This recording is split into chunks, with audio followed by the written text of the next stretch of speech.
Good to be with you once again, brothers and sisters, and all praises to the Most High. I'm your host, the Apostle Reuben of IUPR Bible Radio Podcasting out of Little Rock, Arkansas, to the true saints of the Most High God. Now, I've got Isaiah 45, verse 7 on the screen, but before I begin to read, I wanted to kind of let you know what we're going to be going into, and it is the parable of Ezekiel 28 about the king of Tyrus. And anytime you go into parables, what you've been taught, if it's not with chapter and verse, after you get the chapter and verse to what it actually means, you're going to wonder why Christianity even exists. Now, God didn't give you everything.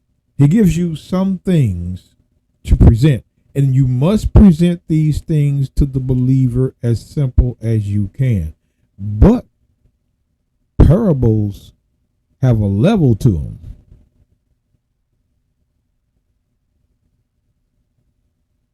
Some could be level 2, 3, 4, 5, 6, and however you know, you know. Happy Sabbath, by the way. Right over my head. Happy Sabbath. It is the day of rest. The rest is in the law, until the pit be digged for the wicked. That's Psalms 94, verse 13.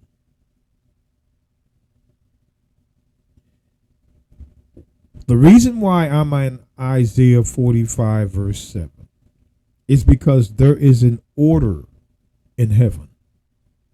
There's an order. And the Christians are confused about the order in heaven. So, remember, we're going into the king of Tyrus, Ezekiel 28, verse 11 through 19. This is a request, of course. But first, we have to start here. Isaiah 45 and 7. I form the light and create darkness. I make peace and create evil. I, the Lord, do all these things.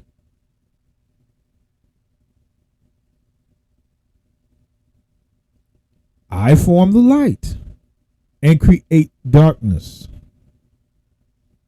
I make peace and create evil. So the creator of evil is the Lord. But he uses the evil for various reasons. And we got to go into that.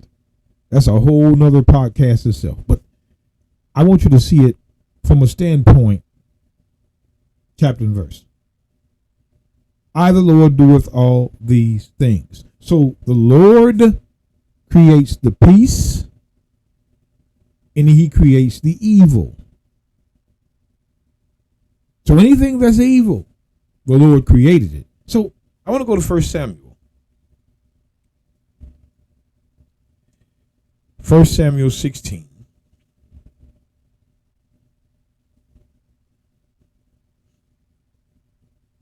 1 Samuel 16 and verse 13. I'm going to start here. It says, Then Samuel took the horn of oil and anointed him in the midst of his brethren. And the Spirit of the Lord came upon David from that day forward. So Samuel rose and went up and went to Ramah.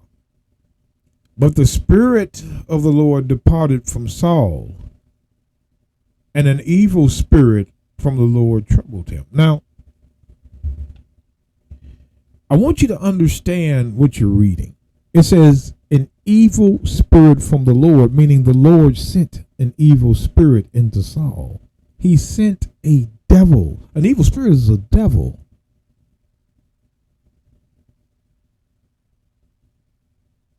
He sent an evil spirit into Saul that troubled him.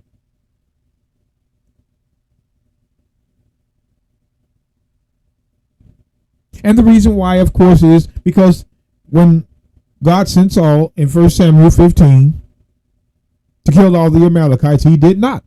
God took away his favor from Saul then. That's when he started sending him these evil spirits, when he took his favor from him, because Saul broke the commandment. So now look at what God is doing. An evil spirit from. That means this evil spirit came from the Lord and troubled Saul. So let's drop down to verse. Because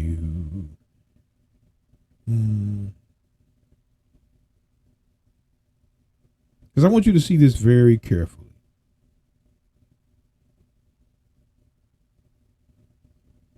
Let's read verse 15. And Saul's servants said unto him, Behold, now an evil spirit from God troubleth thee. So they saw it. Oh man, Saul, he's troubled by an evil spirit from God. They knew where this spirit came from. It was from God.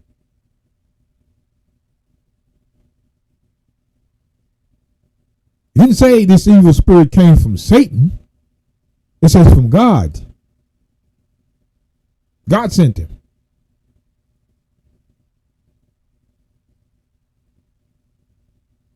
Let's drop on down.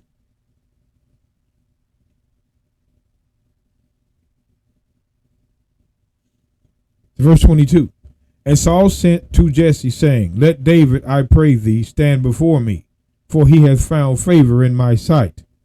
And it came to pass, when the evil spirit from God was upon Saul, that David took an harp and played with his hands. So Saul was refreshed and was well, and the evil spirit departed from him. An evil spirit, brothers and sisters, is a devil. And it looks like they knew where it came from.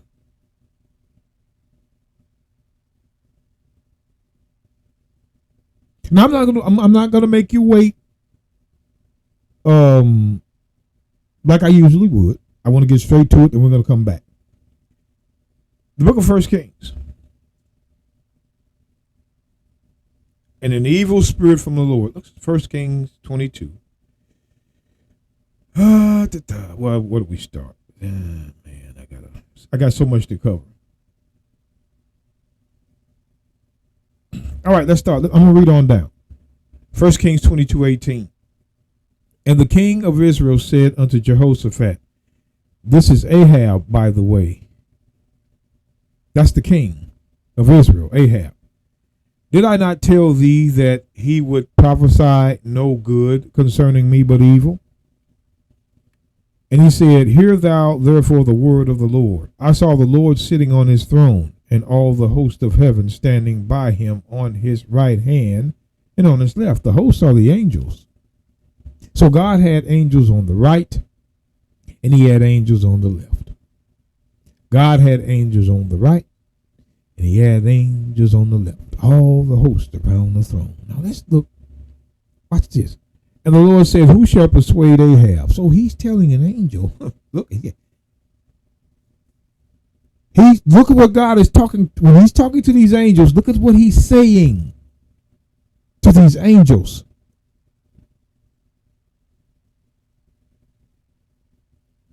And the Lord said, Who shall persuade Ahab that he may go up and fall, which is die, at Ramoth Gilead? And one said on this manner, and another said on that manner. So they're up in heaven right now negotiating how they were going to get Ahab to go ahead on and go to war in Ramoth Gilead and die. They're discussing evil in heaven.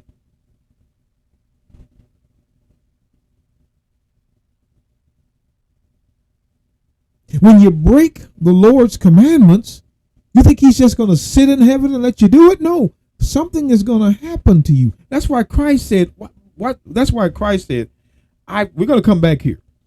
Why do you think Christ said in the book of John chapter 5, verse 14? See, these Christians are wicked, man. Wicked Christians, pork-eating son of a guns. I tell you what, man, look at this. John 5:14, even the Messiah says this. Even the Messiah says this. Afterwards the Messiah findeth him in the temple and saith unto him, Behold, thou art made whole. Sin no more, lest a worse thing come unto thee.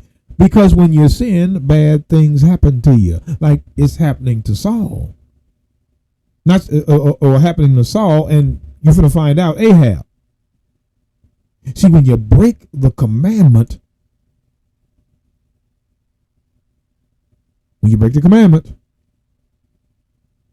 bad things happen.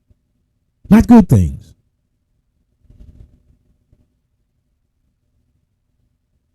Sooner or later, it's going to happen. But I want to show you this. This is one of the reasons. And let me show you what let me show you what Ahab was doing. I think it's First Kings, and I didn't plan on this going over an hour and a half, but if I continue on, it will go over an hour and a half, and I didn't want that because it's not all of that, but it's good. This is what Ahab was doing. But there was none like unto Ahab, which did sell himself to work sin in the sight of the Lord, whom Jezebel his wife stirred up. See, Ahab was committing sin, wickedness. It isn't just God just punishing Ahab. He's committing wickedness. He's selling himself for the thought of an evil woman. A woman's controlling him, by the way. That's what that's saying. A woman is controlling him.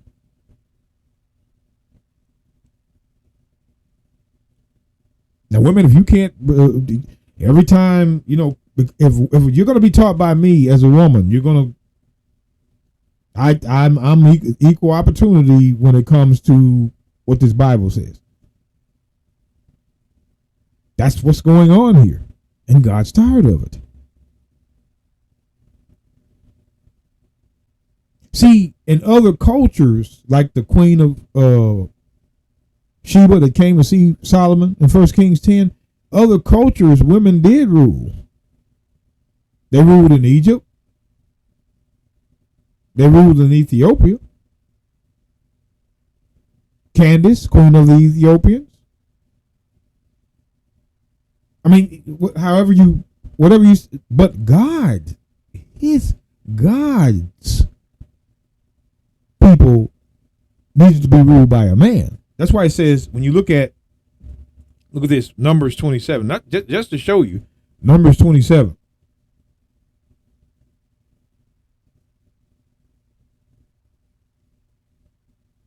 Numbers 27, verse 16. This was the law. Let the Lord, the God of the spirits of all flesh, set a man over the congregation. God always wanted a man over his congregation. That men kings. But other cultures had women as queens and men under them, but not God's kingdom.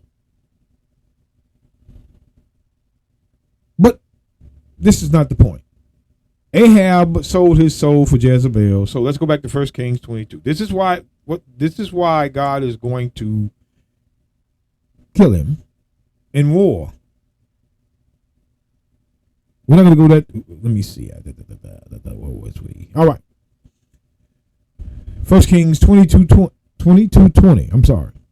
And the Lord said, who shall persuade Ahab that he may go up and fall at Ramoth Gilead? Who's going? Back up to verse 19. I want to make sure you get this clearly. And he said, hear thou therefore the word of the Lord. I saw the Lord sitting on his throne, and all the host of heaven standing by him on his right hand and on his left. So you have the Lord and the angels. The Lord and the angels. That's who this is talking about. So the Lord and the angels he's up above them. The Lord is up above his creation, the angels. We're going to go into it, but okay. So God, angels.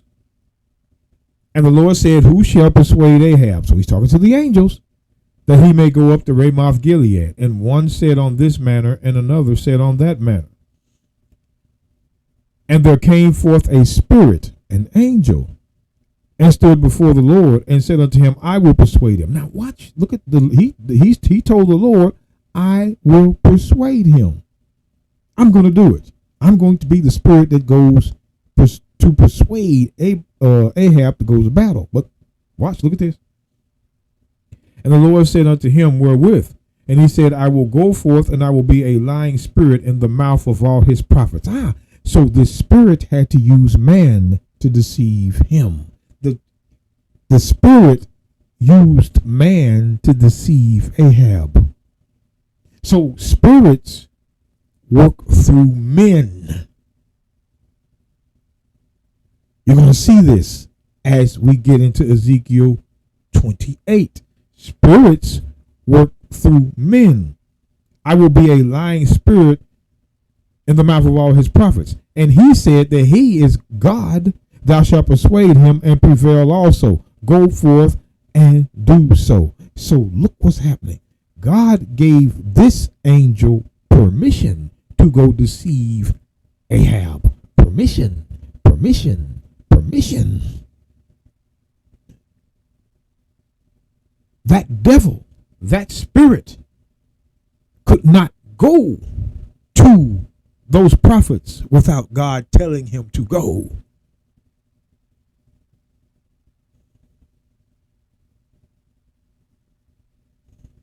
When God is all powerful, he's all powerful. There is no angel that's going to challenge him.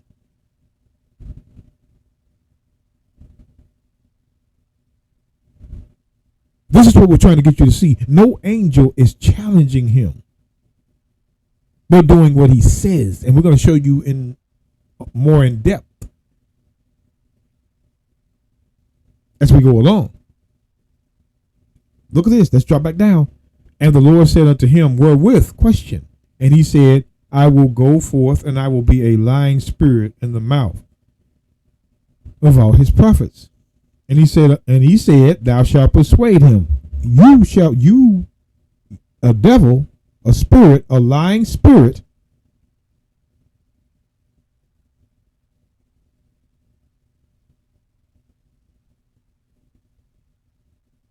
shall go and prevail. You're going to win. It's going to happen. You're going to get in the prophets to deceive this man to go get killed at Ramoth Gilead. And Ahab died. Shot by an arrow pre-adventure. That means a soldier just shot an arrow into the air and it went right through the armor into his shoulder and killed him. He died. But what we want you to see, the most important thing we want out of this, brothers and sisters, is verse 19. And he said, hear thou therefore the word of the Lord. I saw the Lord sitting on his throne, and all the host of heaven standing by him on his right hand and on his left. Angels.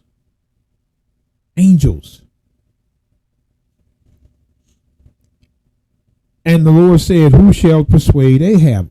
Which one of y'all gonna go down here and persuade Ahab through his prophets that he may go to Ramoth Gilead and die? They're discussing evil in heaven.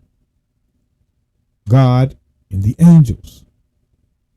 That's why it says in Psalm 78. Psalm 78. These are the things you have to learn. The Christians are not going to go into the depth of this text. Watch this. Now, this is talking about what God was doing in Egypt. We're just getting to the point here. He gave up their cattle also to the hail, and their flocks to hot thunderbolts. That means lightning strikes, popping them. But watch this. He cast upon them the fierceness of his anger, wrath, and indignation, and trouble, by sending evil angels among them. In those turbulent times, the evil angels were the weather, the lightning. The plagues were done by angels.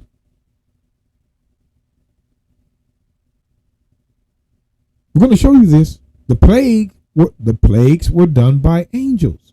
But look, God sent evil angels. Do you see this? He sent the evil angels at that time into Egypt. When it says he formed the light, create darkness, I create good. Back to Isaiah 45. Back to Isaiah. I'm misquoting it. Turn it up. And I know I know I've been quoting the verse all this time, then all of a sudden you just forget. Isaiah 45:7. I form the light, I create darkness, I make peace and create evil. I create evil. Whatever evil comes from is going to come from me.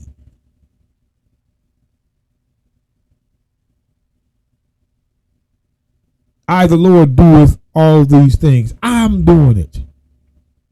I'm doing it. The book of Amos. I'm doing the evil. The book of Amos 3.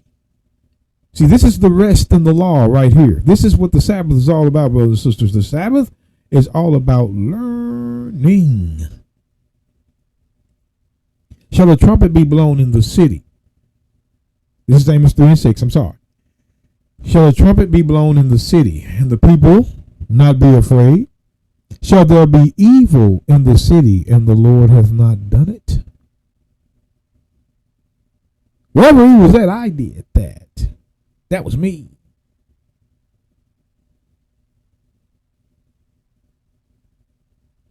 There can't be evil in any city unless I consented of that evil. Evil now.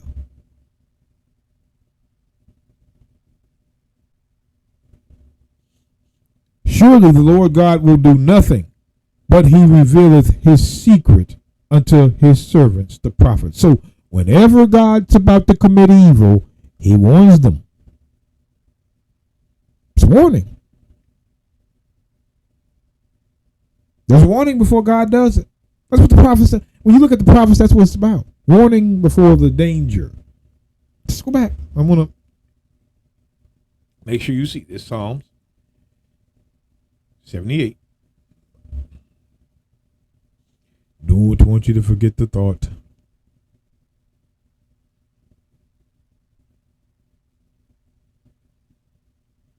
Now I got to get to Ezekiel 28 too, because this 22 minutes. But I'm just proving something to you, brothers. I got to show you this. Now it says, he gave up their cattle also to the hail, and their flocks unto hot thunderbolts. He cast upon them the fierceness of his anger, wrath, and indignation, and trouble, by sending evil angels among them. And those evil angels were what? The plagues. So we're going to do it again. We're going to go to 2 Samuel 24. And I'm going to get right into this real quick. 24. I don't know why it says 23. It's 24. Now watch this. And again the anger of the Lord was kindled against Israel, and he moved David against them to say, go and number Israel and Judah. Now, this same story is found in First Chronicles. Let me show you some First Chronicles. Now, I remember, I'll tell you what, brothers and sisters, I'm going to let you see it, but then is another 30 minutes. I don't think it should be this long because it's already going to be hard. I gotta have that respect for. A lot of you guys can hang, but a lot of people can't. And you're going to see that in the future as we grow. It's hard because we bring forth a lot of chapters and verses, and too many. I mean, you would literally have to write it down. But in order to explain things, it has to be this way. If you're going to learn by the text, you're going to have to read. A lot of people don't want to do that. First Chronicles 21:1. And Satan stood up against Israel and provoked David to number Israel. Look at that. It says, and Satan stood up. Satan stood up. Satan stood up against Israel and provoked David to number Israel. Now remember, look at what you're looking at. Look at what you're looking at. And Satan stood up against Israel and provoked David to number Israel. Let's go back to number Israel now. See, David to number Israel. But when we go back to 2 Samuel 24, 2 Samuel 24, verse 1. And the anger of the Lord was kindled against Israel, and he moved David against them to say, go and number Israel and Judah. This is the same thing that was mentioned in First Chronicles, 21:1. Same thing. But it says Satan in First Chronicles 21:1, but it's saying the Lord here. We're going to show you why it says that as we move it along. There's an order. Now, should I do that now? Yeah, I'm going to do it now. Now remember, First Chronicles, let's go back. 21:1. And Satan stood up against Israel and provoked David to number Israel. So Satan stood up and provoked him, as according to this. Now we're gonna show you this is not a mistake. It's not a mistake. It's not. But I want you to remember, and Satan stood up against Israel and provoked David to number Israel. Let's go back to 2 Samuel 24 and verse 1, because we're going to clear up the confusion for you. We're not going to let you be confused. And again, the anger of the Lord was kindled against Israel, and he moved David against them to say, go and number Israel and Judah. So it's the same thing. Now let's get this understanding. The book of Job chapter 1. The book of Job chapter 1. We're going to get to the point here. The book of Job chapter 1. Let's read on down. The book of Job chapter 1 and 6. Now there was a day when the sons of God came to present themselves before the Lord, and Satan came also among them. So here's Satan and the Lord together. You can see this. Satan and the Lord's together now. And the Lord said unto Satan, whence comest thou? Then Satan answered the Lord and said, from going to and fro in the earth, from walking up and down in it. I'm patrolling the earth. This is what Satan says. But look. And the Lord said unto Satan, hast thou considered my servant Job? There is none like him in the earth, a perfect and upright man. So Job was a perfect man, and he was upright, one that feareth God and escheweth evil. So let's look at the perfect, upright, and one that feareth God. We're going to look at what type of man Job was. And this is why Satan didn't see him, because God had to bring him to Satan's attention.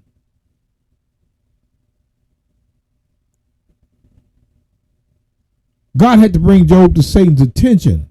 And it was because he was, why? A perfect and upright man, one that feareth God. That's perfect. What made him perfect? 1 Kings 8, verse 61. Let's look at the perfect and upright too. We're going to look at the upright. 1 Kings 8.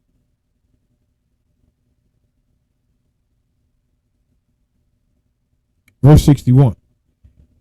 Let your heart therefore be perfect with the Lord our God, to walk in his statutes and to keep his commandments as at this day. There's no other way to be perfect with God except to keep the law.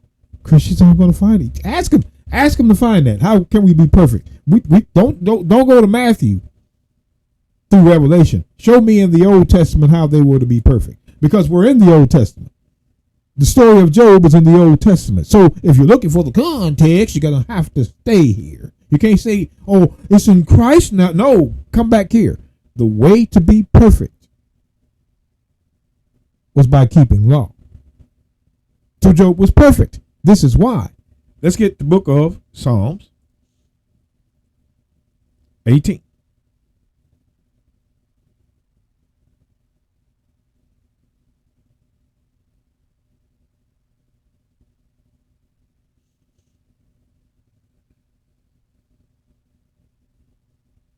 Verse 21, pay attention.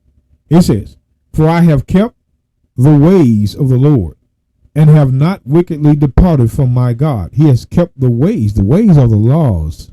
Watch this. For all his judgment, the laws, were before me, and I did not put away his statutes from me. His statutes from me. I was also upright before him. I kept myself from mine iniquity. So to be upright is to be keeping the statutes. To be upright is to be keeping the statutes. That's why, again, we're showing you, I was also upright before him. I kept myself from mine iniquity. The book of Psalms 119. So we're looking at what it means to be perfect and upright. We're looking at Job now because it's important. You know the beginning is really, but let me go. Psalms 119 verse 7. I will praise thee with uprightness of heart when I shall have learned thy righteous laws. The judgments are the laws. So you're praising God with uprightness of heart when you're learning his laws and to keep him.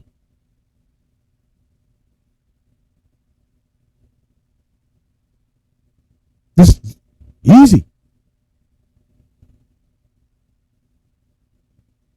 So to praise God in uprightness is by the law. So one more, Ecclesiastes. I like this one. Ecclesiastes chapter 12. Can't get no more clear than this. Verse 13. Let us hear the conclusion of the whole matter. Fear God and keep his commandments, for this is the whole duty of man. So when you're perfect, you're keeping the law. When you're upright, you're keeping the law. When you're fearing God, you're keeping the law.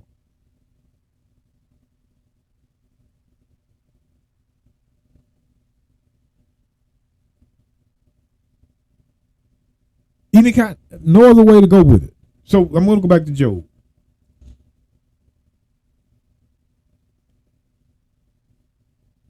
Job chapter 1.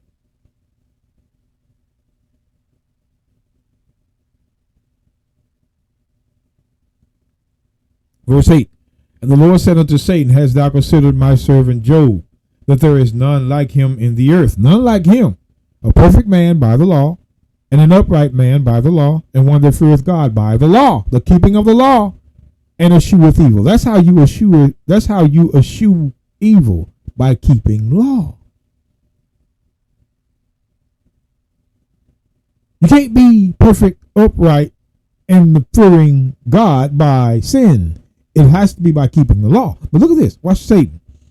And Satan answered the Lord and said, doth Job fear God for naught? Does he fear God for nothing? Does he fear you for nothing? Hast thou not made an hedge about him? You protect him. Why? Because he keeps the law. Remember, Christ said bad things happen to sinners. Now, I know the parable, and I think it's Luke 13 when Christ said the Tower of Siloam. I'm not going to get into it. Because bad things happen to good people too. I already know that. But what I want you to look at is, hast thou not made an hedge about him and about his house and about all that he hath on every side? Thou hast blessed the work of his hands, and his substance is increased in the land. In the land. But put forth thine hand now. See, Satan says, I can't do nothing to him.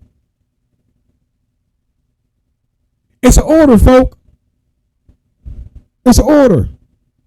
But put forth thine hand. Satan is telling God, look, put forth your hand and touch all that he hath, and he will curse thee to thy face.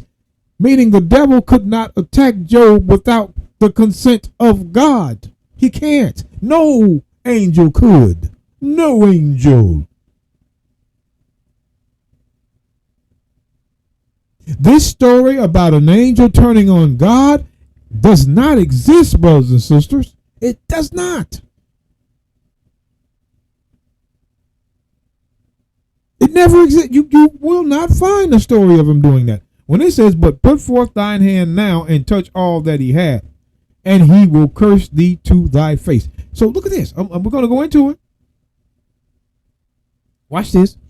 And the Lord said unto Satan, behold, all that he hath is in thy power. Now he lets him go. Okay, you can take him. Take what you want to do to him. What do you want to do to him since you talking? We're going to see what you going to do to him. Only upon himself put forth thine hand. So God said, God's letting him know what to do. What to do. What what to do, what to do. Look at it. Only upon himself put not forth thine hand. Don't touch him. He's giving Satan boundaries. Boundaries. So Satan went forth from the presence of the Lord. Now, I want to show you this. Watch. And there was a day when his sons and his daughters were eating and drinking wine at their eldest brother's houses. So they're having a feast. And it came, and there came a messenger unto Job and said, the oxen were plowing and the asses feeding beside them, and the Sabians fell upon them. The Sabians are a nation, a people. God, see, what you don't realize is when Satan went, he used a people. His power went into a people to commit evil against Job. And the Sabians fell upon them and took them away. Yea, they have slain the servants with the edge of the sword, and I only am escaped alone to tell thee.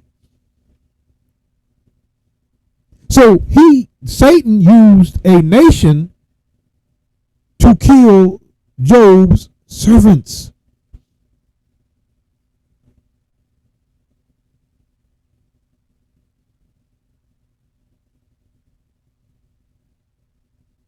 You see what we're saying? He used the Sabians. Then, watch what else he used.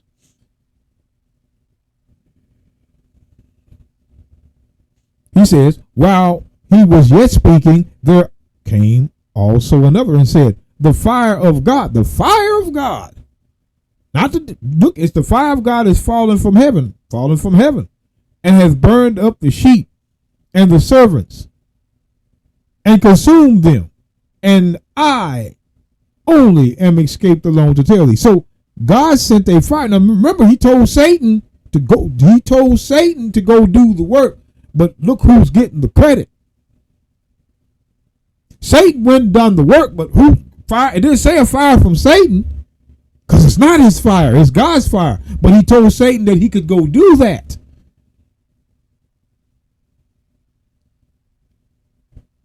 So when he gave Satan permission to go to Job, Satan used a people and fire.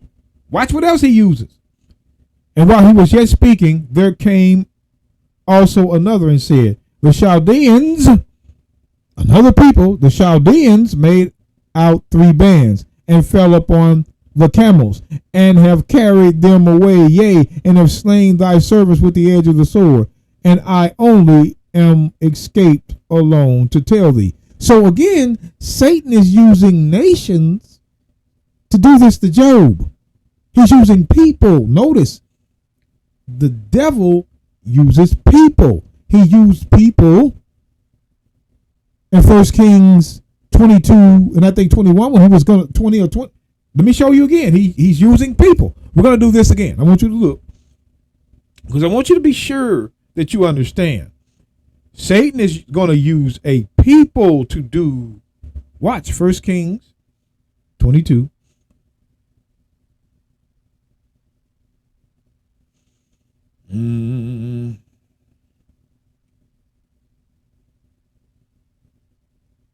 Here it is, 1 Kings 22:22. I'm sorry, I was a verse off.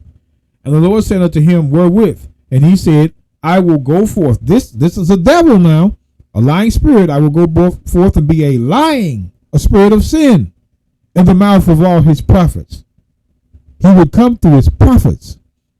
He didn't like the angels just going to appear before Ahab and say, no. It came through the prophets. His false prophets would tell him, you're going to succeed. Go. Don't listen to Micaiah. You go get that land, king. And that's what he wanted to hear. He didn't want to hear what Micaiah had to say. He wanted to hear what they had to say. And he went out there and died. But again, we're showing you. The evil spirit, which was the devil, a devil went into men, just like it went into Saul. And again, when we go back to Job, I just want to show you these 2 verses. Job chapter 1.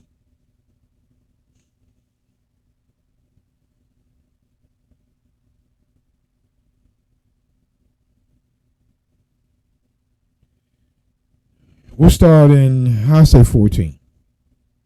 And there came a messenger unto Job and said, the oxen were plowing and the asses feeding beside them. And the Sabeans fell upon them and took them away. Yea, they have slain the servants with the edge of the sword, and I only am escaped alone to tell thee. The Sabeans were a people. Watch this. The Sabeans were a people. Let's drop down to verse 17.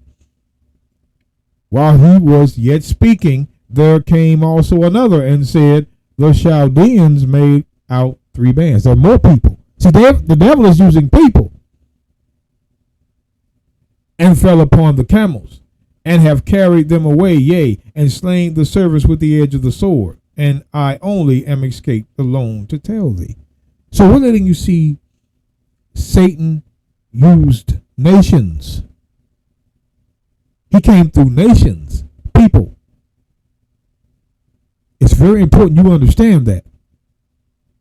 But much more is even more important that you understand. The devil says, put forth thy hand, meaning the devil cannot touch the lawkeeper. He's not allowed.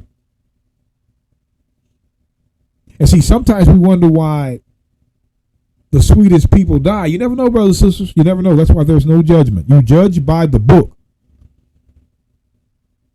The book is the judge. And if you read it, you are a judge when you read this book. You can't, there's no denying that. They may say, well, you can't judge me. As long as you're reading the book, you can. But what we want you to see, the order of heaven is no devil can do without permission. Nan. There's no story in here. They make up these stories, but this is the other side of the story. Oh, the angel went against God. No. Now remember, verse 16. I don't want to skip that. While he was yet speaking, but what I wanted you to see was the Sabeans, which are nations, and while he was yet speaking, the Chaldeans. So the Sabeans and the Chaldeans were nations. They attacked Job.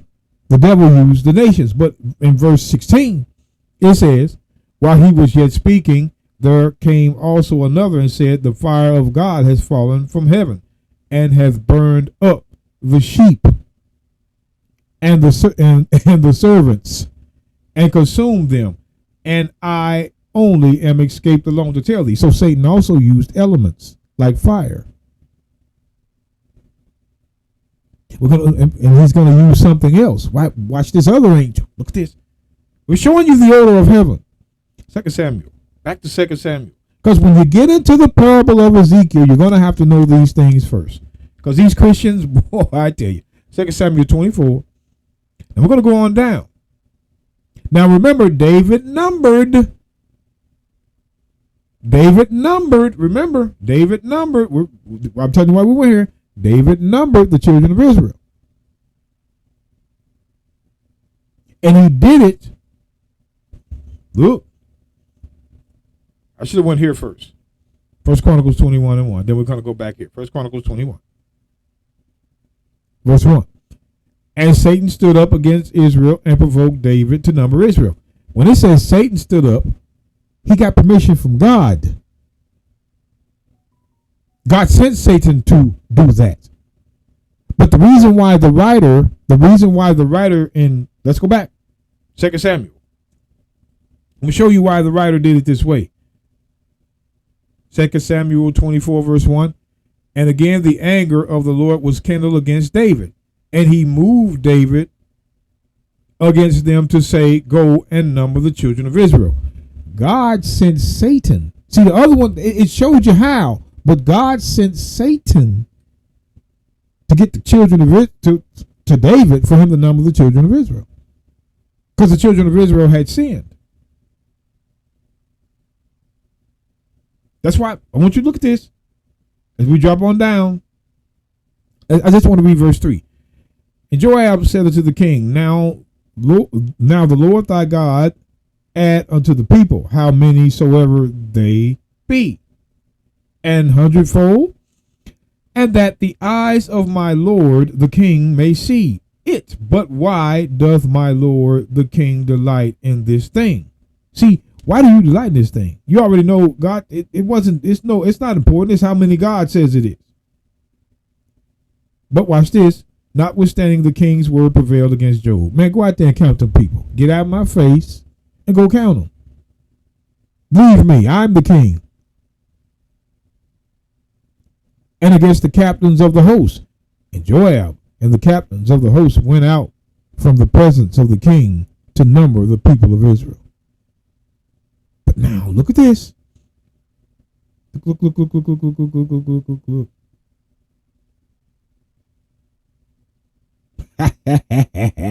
Watch verse 10. And David's heart smote him after that he had numbered the people. And David said unto the Lord, I have sinned greatly in that I have done. And now I beseech thee, Lord, take away the iniquity of thy servant, for I have done very foolishly. So a fool is a sinner. But look at this. Watch what happens. Just wanted you to get a little bit of this story. For when David was up in the morning, the word of the Lord came unto the prophet Gad, David's seer, saying, Go and say unto David, Thus saith the Lord, I offer thee 3 things. Choose thee one of them, that I may do it unto thee. Wow, so God is fixing to punish him. I'm going to punish you for what you did. I'm not you know that I told you not to number them, but you did. So I'm going to punish you. Now watch this. So Gad came to David and told him, and said unto him, Shall 7 years of famine come unto thee in thy land? Or wilt thou flee 3 months before thine enemies, while they pursue thee? The enemies will be the Gentiles. Or that there be 3 days pestilence in the land. Now advise and see what answer I shall return to him that sent me. So what you going to do? And David said unto Gad, I am in a great strait. Let us fall now into the hand of the Lord. So he chose the famine. For his mercies are great, and let me not fall into the hands of man. So David says, I don't want to be pursued by the men. I want you to do it, Lord. I want you to send the famine. So let's look at what happened. So the Lord sent a pestilence upon Israel from the morning even to the time appointed. And there died of the people from Dan even to Beersheba 70,000 men. Look at that. He sent a pestilence. But watch this. Watch what this pestilence was. And when the angel stretched out that's the pestilence. We told you, when God sends an angel, it's a pestilence. Famine. So God sent a pestilence, a disease around, and people were dying. But look at and when the angel stretched out his hand upon Jerusalem to destroy it, he was going to destroy it by the famine. And the Lord repented him of his evil. Oh, the Lord repenteth him of his evil. So again, this angel is doing what the Lord told him.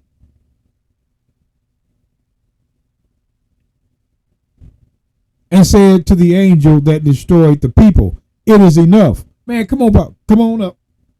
You done killed enough. But the angel killed him through pestilence.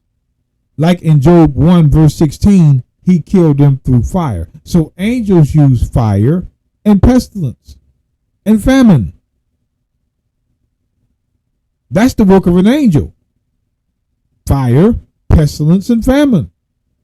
And when the angel stretched out his hand upon Jerusalem to destroy it, the Lord repented him of his evil, and said unto the angel that destroyed the people, it is enough. Stay now thine hand. Quit killing them. Again, God is controlling the heavenly order. There's no angel going against God. unless God wants him to.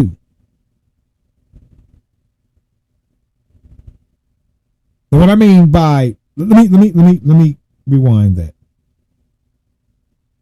There's no angel that goes against God. And I'm going to stop right there. Nothing goes against God. Whatever God wants, he's going to get through that angel. That's what I should have said.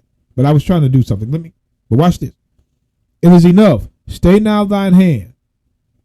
And the angel of the Lord was by the threshing place of Urunah, the Jebusite.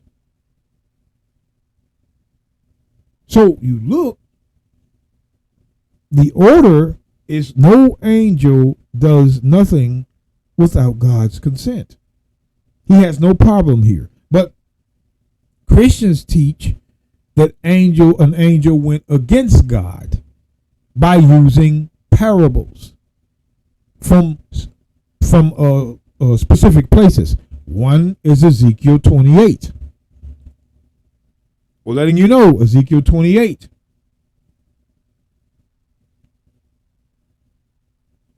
Ezekiel 28 and verse 11. Moreover, the word of the Lord came unto me, saying, Son of man, take up a lamentation upon the king of Tyrus, and say unto him, Thus saith the Lord God, Thou sealest up the sum, full of wisdom and perfect in beauty. So this angel had wisdom and was perfect in beauty. Yes, sir. That's what they say. But we're going to go back and we're going to look at the beauty. Who has beauty? Now remember, it's two things that you're going to see later as we go through the parable. But and it all makes sense. So I hope you can understand this, brothers and sisters, because it's not going to be what you're used to hearing. That's going to be what chapter and verse. Son of man, take up a lamentation upon the king of Tyrus, and say unto him, Thus saith the Lord God, Thou sealest up the sum, full of wisdom and perfect in beauty. Beauty. So what is this beauty? What is this beauty? Book of Lamentations, because it's there. What is this?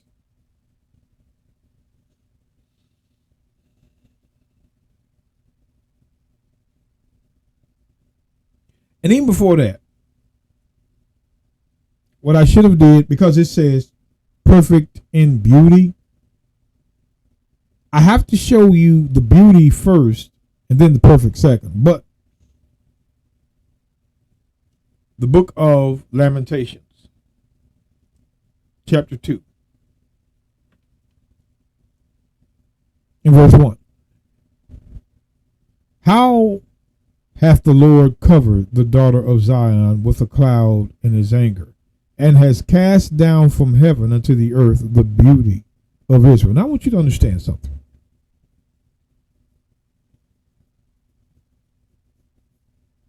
I went here to show you two things. Number one, what was the heaven? Let me read it all, then we'll go over that. How hath the Lord covered the daughter of Zion with a cloud in his anger, and cast down from heaven unto the earth the beauty of Israel, and remembereth not his footstool in the day of his anger. So he cast down from heaven to the earth the beauty of Israel. From heaven. Now, we know God didn't cast a nation from heaven. So what heaven is this? The book of Leviticus. Again, we're just looking at the heaven. The book of Leviticus, chapter 26.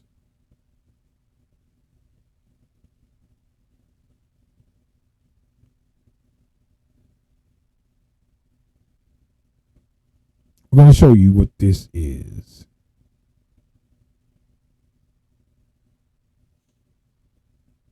Now, this is similar to Deuteronomy 28. Leviticus 26 and Deuteronomy 28 are mating chapters. If you keep the law, this is going to happen. If you don't, this is going to happen. Leviticus 26:15. And if ye shall despise my statutes, or if your soul abhorreth my judgments, so that ye will not do all my commandments, but that ye break my covenant. I also will do this unto you. I will even appoint over you terror, consumption, and the burning ague, or ague, that shall consume the eyes and cause sorrow of heart. And ye shall sow your seed in vain, for your enemies shall eat it.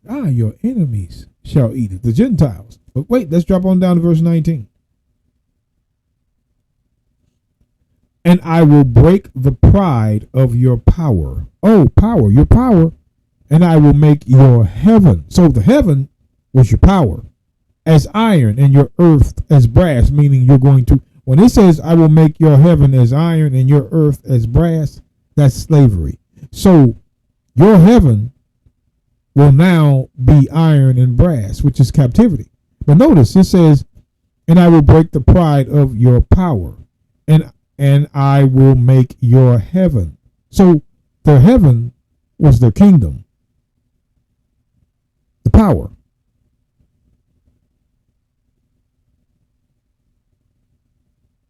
So their heaven was their kingdom, their power. When God was with them, with the power, they had heaven. That's why I will make your heaven as iron and your earth as brass. So now your heaven and earth will be in slavery. You had it. When you were keeping my law, you had the power and you have. This is why. Watch this. Let us do this. Deuteronomy. This will clear it up even better. I'm running my mouth. I don't have to do that. There's verses. Deuteronomy 11:21.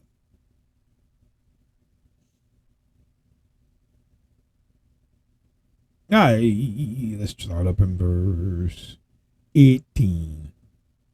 It says, therefore say ye, lay up these my words in your heart and in your soul.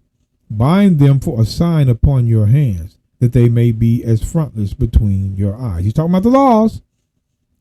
And ye shall teach them your children, speaking of them when thou sittest in thine house, and when thou walkest by the way, and when thou liest down, and when thou risest up. Thou shalt write them upon the doorposts of thine house, and upon thy gates, that your days may be multiplied, and the days of your children, in the land which the Lord swore unto your fathers to give them, as the days of heaven upon the earth. So if Israel keeps the law, they'll have the days of heaven upon the earth, meaning they'll be the ruling kingdom, the heaven. See, heaven. Remember that song, who knew heaven was a place on earth? It was.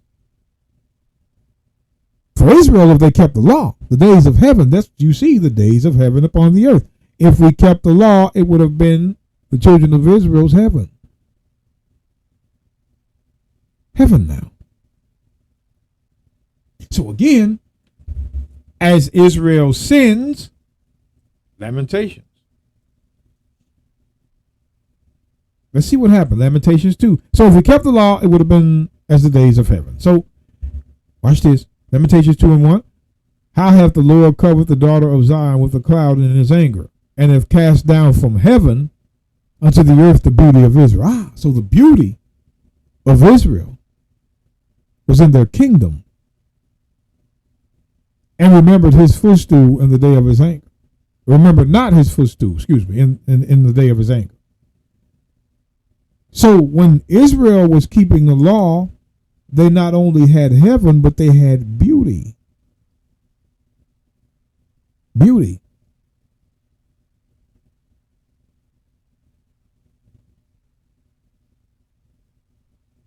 I started here for the purpose of showing you what heaven was. Their heaven would be if they kept the law, and their kingdom was a kingdom of beauty.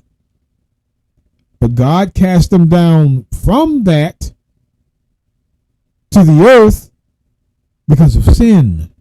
That's why it says, the Lord has swallowed up all the habitations of Jacob, and hath not pity. He hath thrown down in his wrath the stronghold of the daughter of Judah. So he has thrown down their strongholds. He hath brought them down to the ground. He hath polluted the kingdom and the princes thereof. So to be brought down to the ground is the same thing as being cast from heaven to the earth. The kingdom was taken because of sin. So this is what happens. Psalms 39. This is one of the judgments. Psalms 39:11. When thou with rebukes dost correct a man for iniquity, thou makest his beauty to consume away like a moth. Surely every man is vanity. See the beauty. His beauty to consume away. When God corrects a kingdom for sin, he takes away the beauty of that kingdom.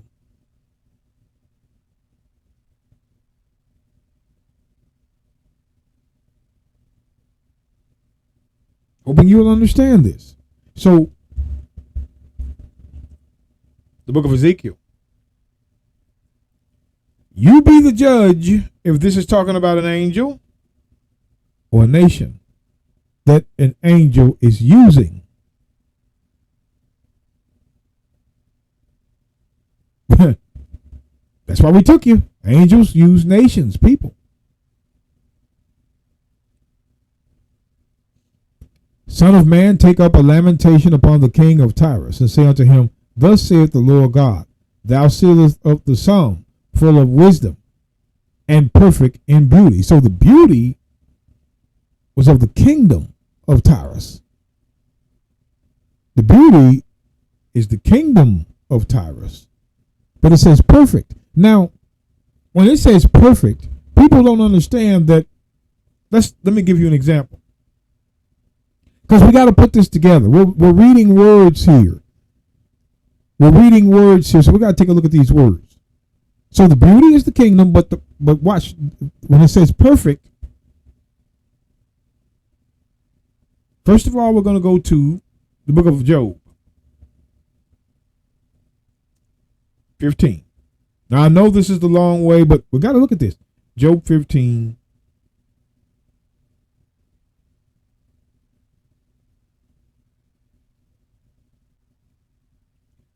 Where do I want to start? Now, this is a parable about the wicked.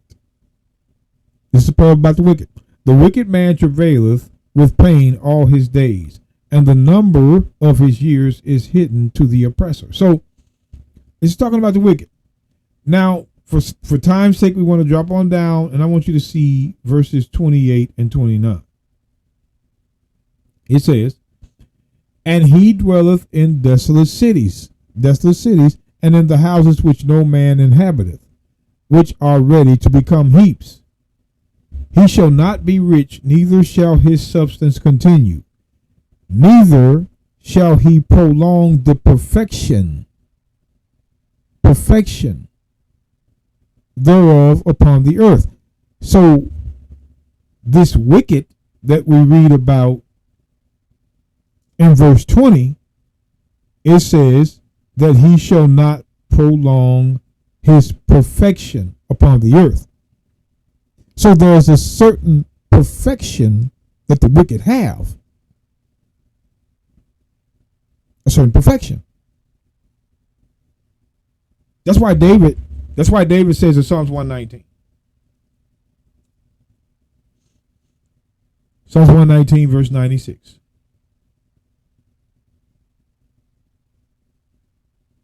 It says, I have seen an end of all perfection, but thy commandment is exceeding broad. So David says, I have seen the end of all perfection. Whose perfection? Pay attention, the book of Isaiah 47. Isaiah 47.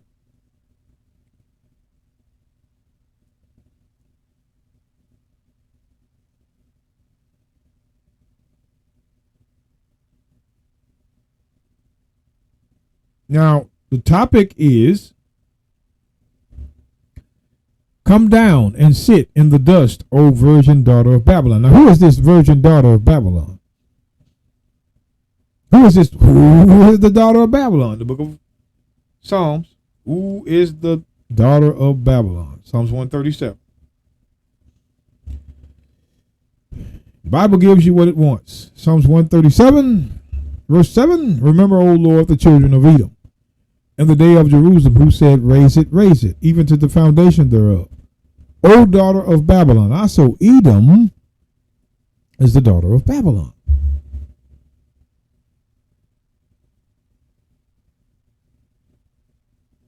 Edom.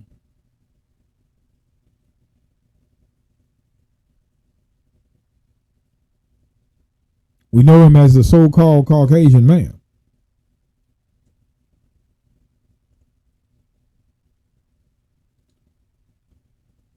This being one of the reasons why they want to really, these Negroes want to try to prove Esau's not the white man, because there is so much. It is so much doom coming to him. But that's not going to mean it's going to turn it away. Now, all Christians, including white and black, they're in on it. They're in on it, man. They're trying to get you to think something different, but they cannot. Remember, O Lord, the children of Edom, and the day of Jerusalem, who said, raise it, even to the foundation thereof. O daughter of Babylon, who ought to be destroyed. Happy shall he be that rewardeth thee as thou hast served us. So the daughter of Babylon is Edom. So back to Isaiah. Isaiah 47, verse 7. Come down, and sit in the dust, O virgin daughter of Babylon. Sit on the ground, dust the ground. There is no throne, O daughter of the Chaldeans, for thou shalt be no more called tender and delicate. So this is to the daughter of Babylon. But let's go on down. Daughter of Babylon now. Verse 8 and 9. Therefore hear now this, thou that art given to pleasures and dwellest carelessly, that saith in thine heart, I'm God. These people are saying, I'm God, and there is none beside me. See, that's a phrase God says. But the people of Edom, the daughter of Babylon, is saying this in their heart. I shall not sit as a widow, neither shall I know the loss of children. Nothing's going to happen to me.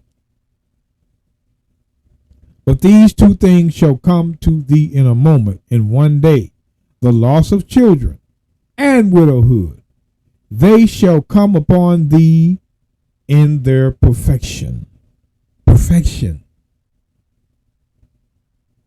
They're going to come upon you in your perfection. He's talking to Edom now. They're going to come upon you in your perfection.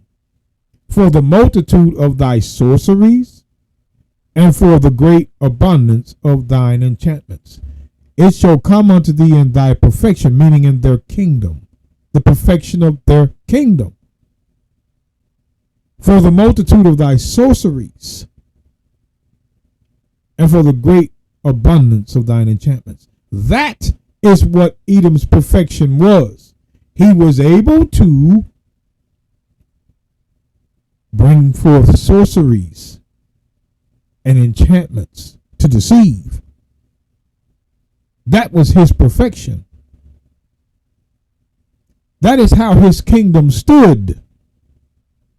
That's why this kingdom today, the United States of America, is filled with enchantments and sorceries. And it's all to deceive.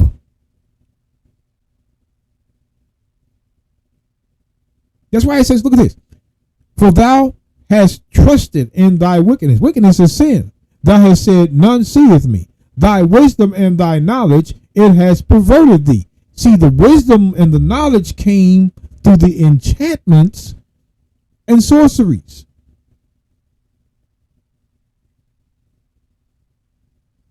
That's why we look at it again. For thou hast trusted in thy wickedness. Thou hast said, none seeth me. Thy wisdom and thy knowledge, it has perverted thee. And thou hast said in thine heart, thy mind, I am God, and there is none beside me. That's a phrase God uses. But notice who's using this phrase. Who is using this phrase? The daughter of Babylon, which is Edom. Pay attention. This is talking about Edom.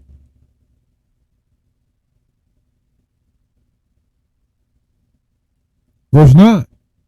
Again, but these two things shall come to thee in a moment, in one day, the loss of children and widowhood. They shall come upon thee in their perfection. So when it talks about perfection, you got to think. It's the beauty and perfect. Let's go back. And their perfection. Look at this. I don't want you to forget the thought. Ezekiel 28.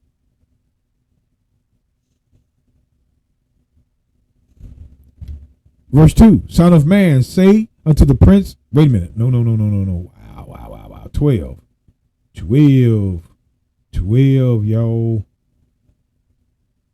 It says, Son of man, take up a lamentation upon the king of Tyrus, and say unto him, Thus saith the Lord God, Thou sealest up the song, full of wisdom and perfect in beauty. So this king of Tyrus had perfection and beauty. But this Tyrus, is this an angel or is this a kingdom? So far, we saw perfection in a kingdom and beauty in a kingdom. But the Christians want to compare this to an angel. Oh, this angel was perfect in beauty. Remember, they try to take it away from humanity and put it on the angel. But no, you're not going to see this red in other places. So, is the king of Tyrus is full of wisdom, perfect in beauty, an angel behind the scenes, or is this a kingdom? Let's drop on down. Thou hast been in Eden, the garden of God. Oh, see, he has been in Eden, the garden of God. Let me show y'all something. This is how, whether me and you stay together here, I don't know. But when you say thou hast been in Eden, the garden of God, I want to show you something. The book of Genesis. Because when you see the garden of God, it's things you have to see along with that. Because there's other verses. See, we got the verses to show you. The book of Genesis 13.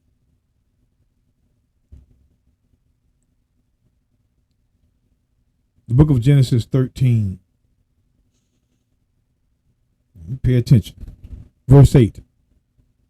And Abraham said unto Lot, Let there be no strife, I pray thee, between me and thee, and between my herdmen and thy herdmen, for we are brethren. So Abraham's talking to Lot. Look at this. Is not the whole land before thee? Separate thyself, I pray thee, from me. And if thou wilt take the left hand, then I will go to the right. Or if thou depart to the right hand, then I will go to the left. Simple. Simple, right? So you go your way, and I go mine. Easy. They're not going to fight. They're not going to quarrel. They're brothers. Now I want to go to verse 10. Watch. Verse 10. Pay close attention, brothers and sisters, because here's where it gets deep. It says, And Lot lifted up his eyes and beheld. So Lot lifted up his eyes and beheld all the plain of Jordan, that it was well watered everywhere, before the Lord destroyed Sodom and Gomorrah. Look at this. Even as the garden of the Lord. What was the garden of the Lord? Eden. So this land that Lot is looking at is like the Garden of Eden. I'm not saying it is. I'm saying that it looked like. The land beyond Jordan looked like the garden of the Lord. The garden of the Lord was the Garden of Eden. like the land of Egypt, as thou comest unto Zoar. So when Lot looked out beyond the plain of Jordan,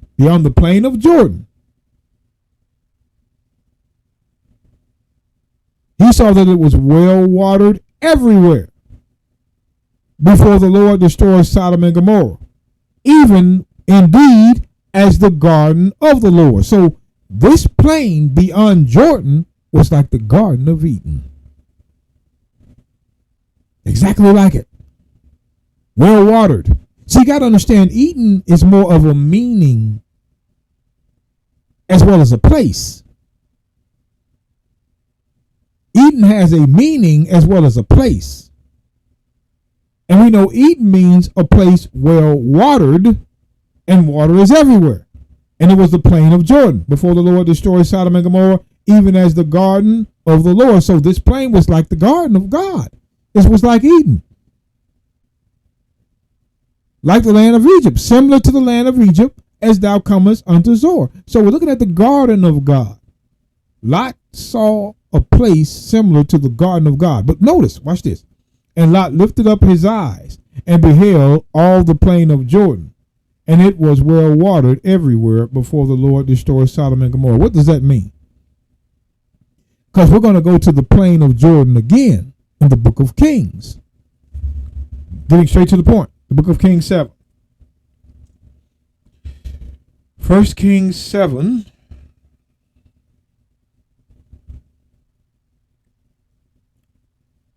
First Kings 7.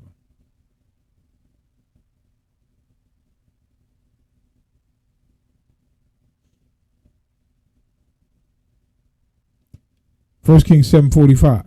And the pots and the shovels and the basins and all these vessels which Hiram made to King Solomon for the house of the Lord were of bright brass. And in the plain of Jordan did the king cast them in the clay ground between Succoth and Zothon.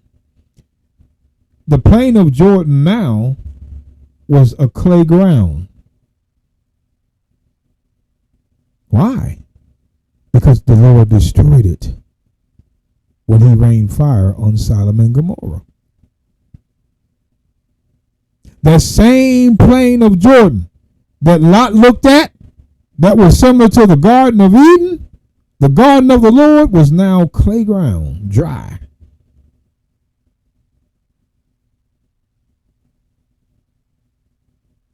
How many years has it been since God destroyed that?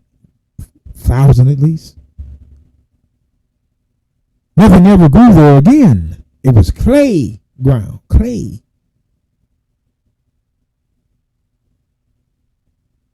The plain of Jordan now was clay. But before, let's go back. Let's go back to the book of Genesis.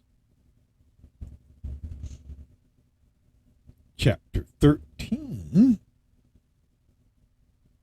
See, notice the plain of Jordan now was a clay ground. But before, and Lot lifted up his eyes and beheld all the plain of Jordan. The plain of Jordan that was well watered everywhere before the Lord destroyed Sodom and Gomorrah. So when he did, it was clay, even as the garden of the Lord. So this plain of Jordan was like the Garden of Eden. But when God destroyed Sodom and Gomorrah, it was clay. There was no water, nothing there.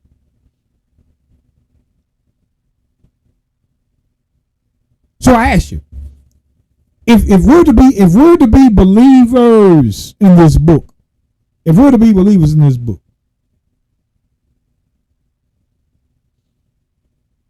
one of the ways that faith is increased is to see it with your eyes.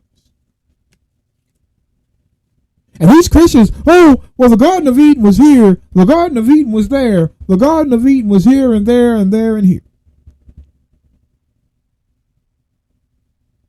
Yeah, it's existed. We believe it.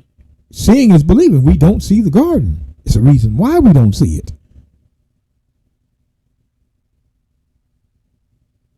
It's a reason why.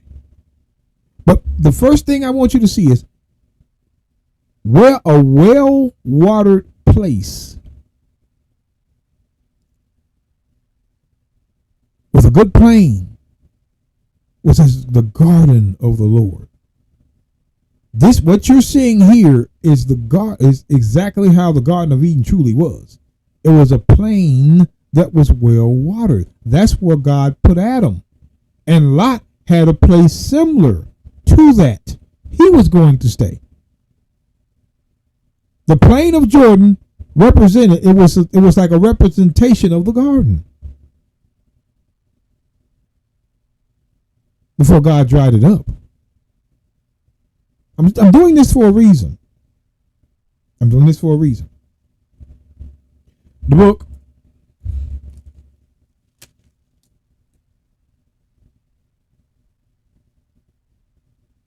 of Joel. Book of Joel, chapter 2.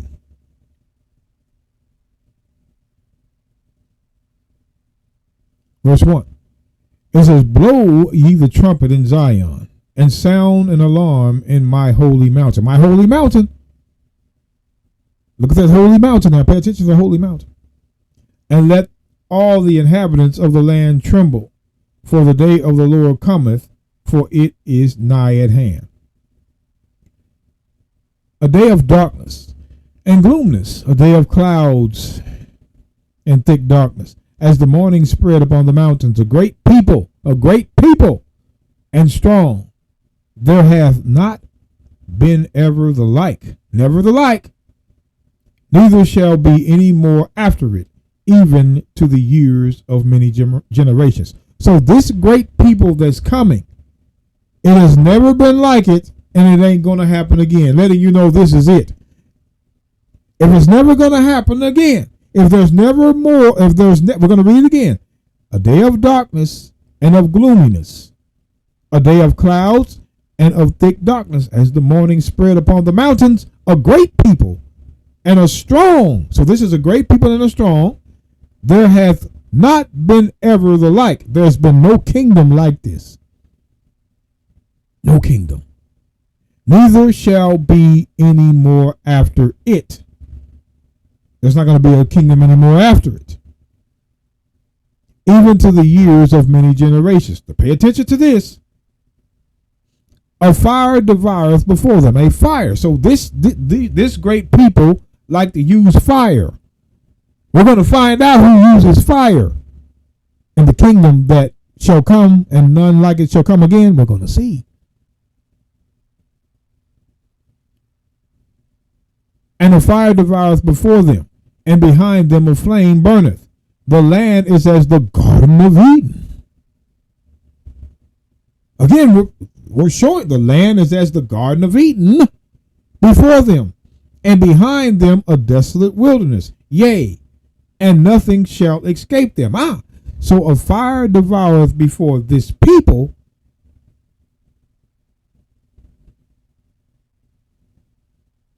and a flame burneth behind them. The land is as the Garden of Eden before them. What land is as the Garden of Eden before them? What land? The mountain of the Lord. It didn't say the lands. It said the land. What land? God's holy mountain. So when the land of Israel, the land of God, was as the Garden of Eden. Before them, behind them, a desolate wilderness. Yes, and nothing shall escape them. Now,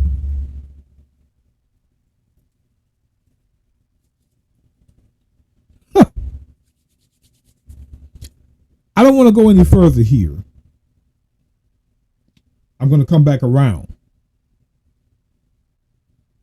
because I wanted you to take a look at the Garden of Eden, the Garden of God, and what it was.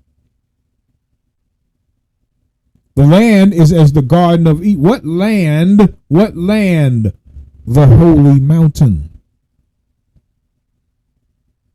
The holy mountain was the land. It was as Eden before them. Wait a minute. So now understanding, where's the geographical location? No, All you have to do is look at the holy mountain. The holy mountain of God is Israel, Garden of Eden.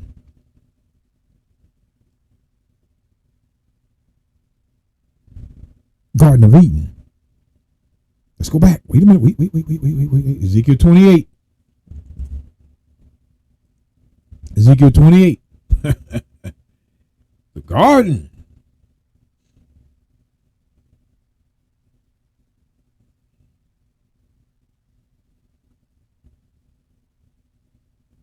Ezekiel 28. Thou hast been in Eden, the garden of God. Every precious stone was thy covering.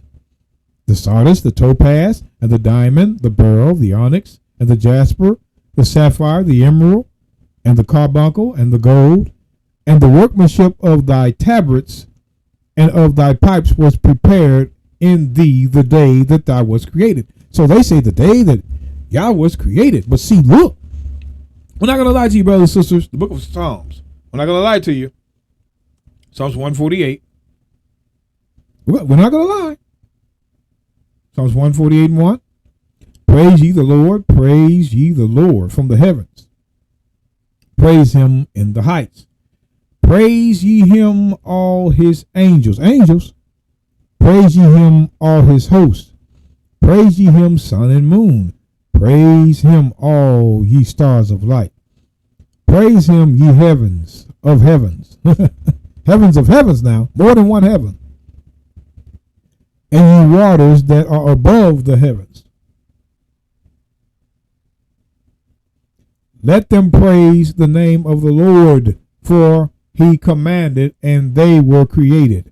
They were created, verse 2, included angels. So God did create angels. He created angels.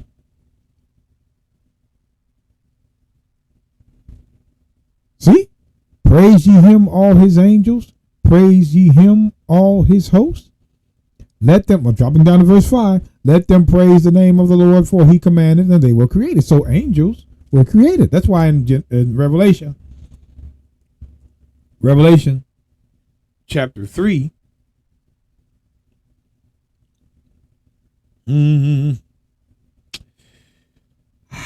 verse 14, and unto the angel of the church of the Laodiceans write, these things saith the Amen, the faithful and true witness, the beginning of the creation of God. So this Amen is Christ. He was the beginning of the creation of God. So here is an angel you could actually see that God created from the beginning of his creation of angels. Only one. It's not two. Like the Jehovah's Witnesses say, only one of these angels was supreme and was created. And we know that creation is Christ. He's the beginning.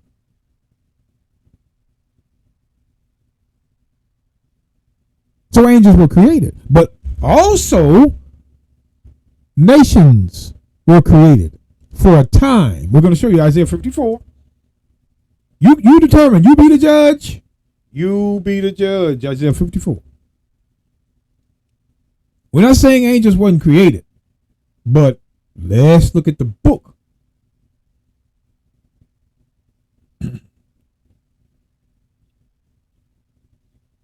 Isaiah 54 verse 16. Behold, I have created the smith that bloweth the coals in the fire, and that bringeth forth an instrument for his work. His work. The smith. And I have created the waster to destroy. See, God created the smith that bloweth the coals in the fire, and bringeth forth an instrument for his work, God's work. And I have created the waster to destroy. So God created the man, and the man created the waster. But of course, in verse 17, no weapon that is formed against thee, which is Israel, shall prosper.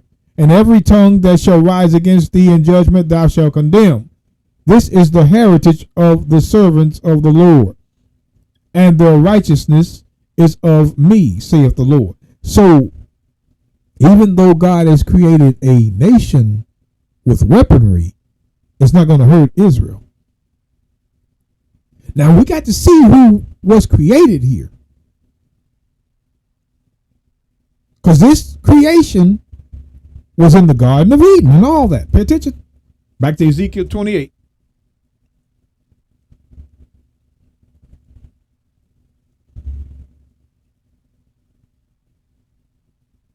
Ezekiel 28, verse 13. Thou hast been in Eden. Now Eden, it has a meaning as well as a place. It's on earth. You just can't see it because of a reason why. It's a reason why you can't. But thou hast been in Eden, the garden of God. Every precious stone was thy covering. The sardius, the topaz, and the diamond, the beryl, the onyx, and the jasper, the sapphire, the emerald, and the carbuncle, the gold, and the workmanship of thy tabrets and of thy pipes was prepared in thee the day that thou was created. Now, let's look at the two. As we're going down, you can't. Now remember, before we go on down, you have to determine. You have to determine whether this is talking about an angel doing these things or an angel through man doing these things, like you've been seeing. That's why we took it to Job chapter 1 to show you that Satan works with nations. He doesn't do it on his own. When God sends devils, they're going to come through men to do his will. As you saw in 1 Kings 22 down. As you saw in Job 1:15 when he used the Sabians. Verse 17 when he used the Chaldeans.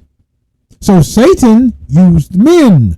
He even used David to count the children of Israel before he killed them with the angel that used famine.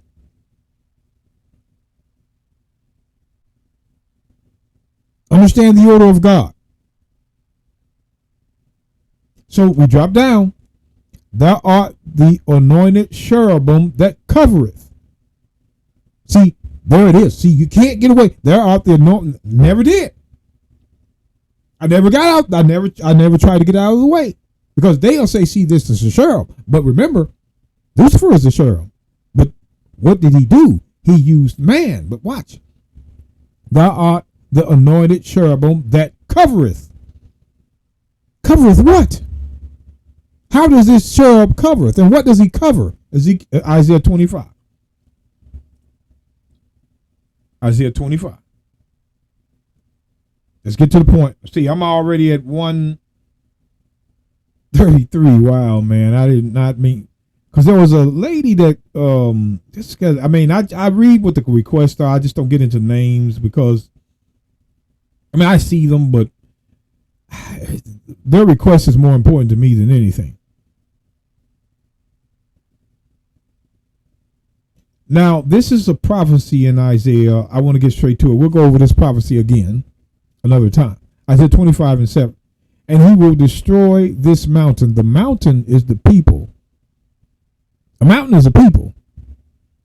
See, when we go to Isaiah, when we go to Jeremiah, see if I can do this real quick. Jeremiah 51. I want to show you that the mountain is a people. That's all I want to do. So you can be sure of it. You can write this down. Jeremiah 51:25. Behold, I am against thee, O destroying mountain, saith the Lord, which destroyeth all the earth. All the earth, this mountain, one mountain. And I will stretch out mine hand upon thee, and roll thee down from the rocks. I'm going to roll you down from the rocks, and I will make thee a burnt mountain. I'm going to burn you up. So a mountain is a similitude for the ruling nation on the earth. That's what a mountain represents. A nation of people that rule. So when we go back to Isaiah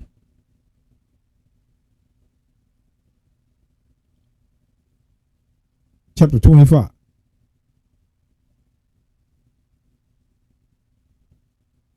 Verse 7, it says, and he will destroy this mountain, this power, and the face of the covering cast over all people.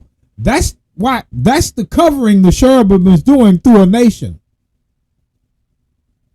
That's the covering this cherubim is doing through a nation. He's not doing it on his own. He's doing it through a nation. This is what this means.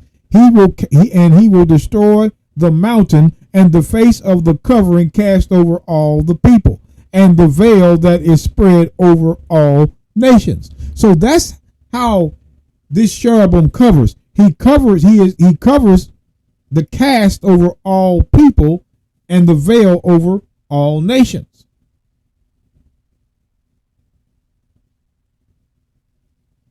So the covering is over the people and the nations. That's how he's the covering cherub. Watch.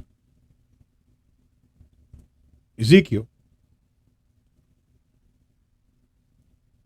28.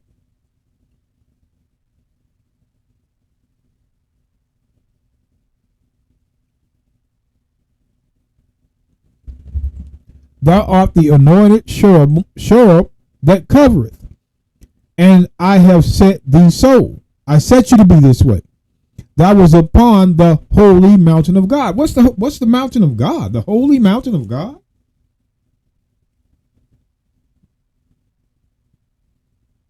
The holy mountain. What is? You were upon the holy mountain of God. The holy mountain of God was where? Where was the holy mountain of God? Daniel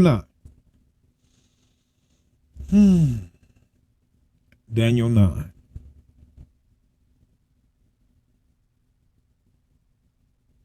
Verse 20. And while I was speaking and praying and confessing my sin and the sin of my people Israel, presenting my supplication before the Lord my God for the holy mountain of my God. For the holy mountain. So this holy mountain is on earth.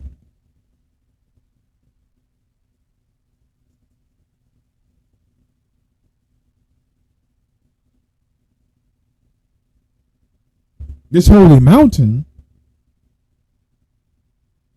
is on earth.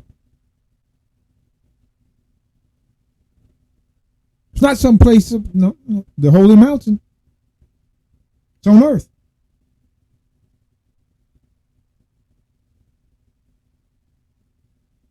It even says in Joel 3, watch this. Joel 3. Gotta think, is this an angel or an angel through man doing this? You gotta think. Watch this. Joel 3:16. The Lord also shall roar out of Zion and utter his voice from Jerusalem, and the heavens and the earth shall shake, but the Lord will be the hope of his people and the strength of the children of Israel. So shall ye know that I am the Lord your God, dwelling in Zion, my holy mountain. There it is. The holy mountain is Zion. Then shall Jerusalem be holy, and there shall no stranger nor other nation pass through her anymore. Because that's who's in the nation now. That's who is in the nation now. Strangers. So there are people in his holy mountain now.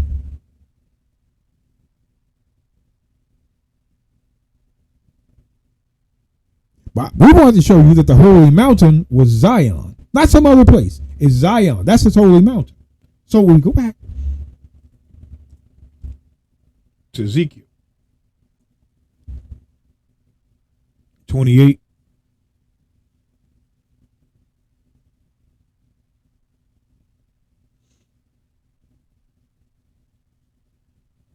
Verse 14. Thou art the anointed cherub that covereth what? The earth, the nations. I have said thee so. Thou was upon the holy mountain of God. That's Zion. Thou hast walked up and down in the midst of the stones of fire. So When you see the stones of fire, those stones of fire was on the mountain of God, which was Zion. Watch this. Thou was perfect in thy ways. Thou was perfect in thy ways from the day that thou was created. There's that created again that was up here. We're going to see what this created is. You're going to see the created. We're having you judge what you're reading. That's the only way you're going to know. Thou was perfect in thy ways from the day that thou was created, till iniquity was found in thee. Now it says till iniquity was found. But brothers and sisters, what till iniquity was found in thee. Wasn't this iniquity? Hold on. 1 Kings. Wasn't this iniquity? Look at this, 1 Kings 22.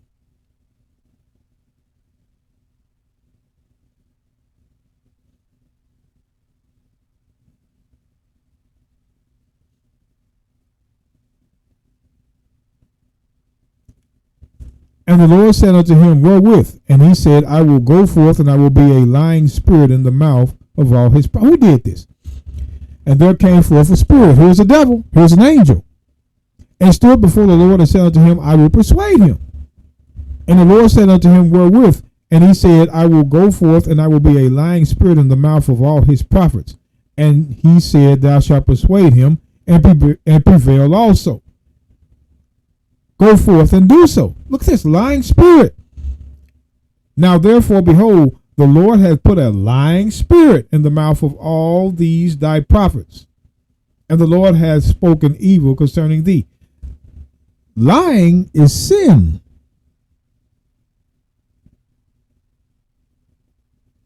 But remember, God did these things because Ahab sold his soul to work iniquity. So God put the evil in him for his iniquity. It isn't that God is just going to do that. When you reject him, he has to punish you a certain way. And this is how. We're reading to you how he's punishing you. And it's by angels.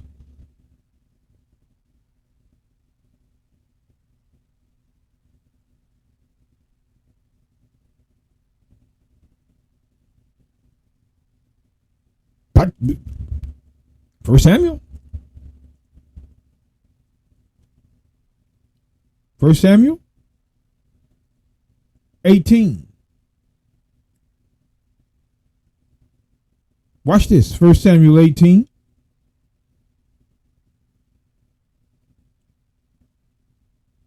Verse 10.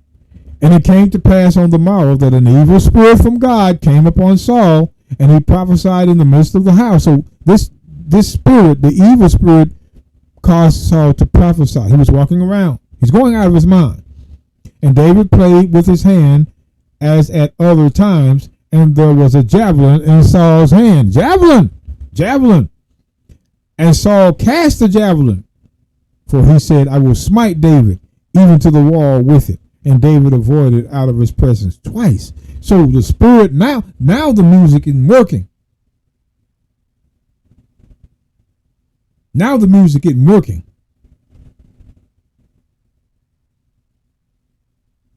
So what ends up happening is Saul goes to Saul goes to see, it bothers him so much that this evil spirit continues to come. He goes to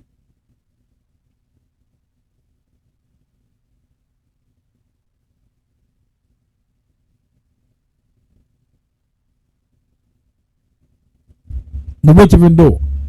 We're just going to pick it up here. And Samuel said to Saul, why hast thou disquieted me to bring me up? And Saul, wait a minute, let's do this, because I want you to see.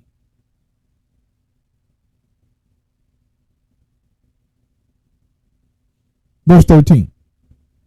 And the king said unto her, be not afraid, for what sawest thou? And the woman said unto Saul, I saw gods ascending out of the earth. These gods ascending out of the earth were those evil spirits.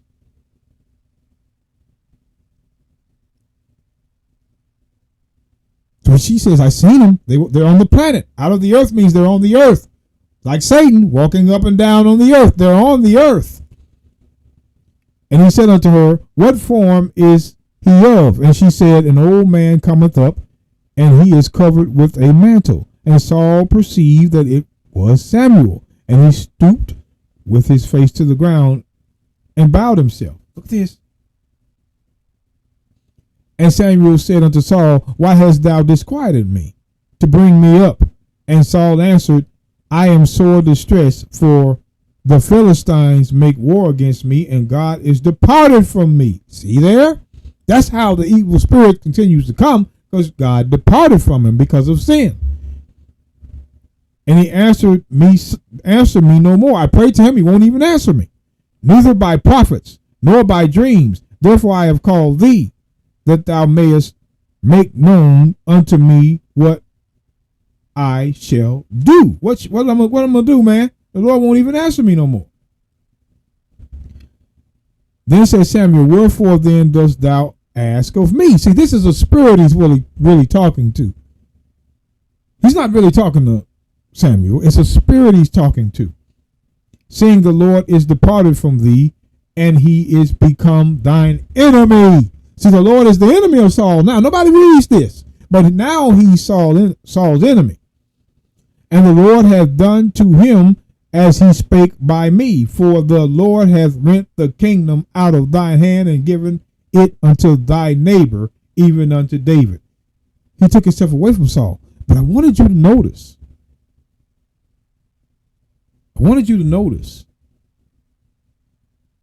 That whichever God sends to man is going to be from him.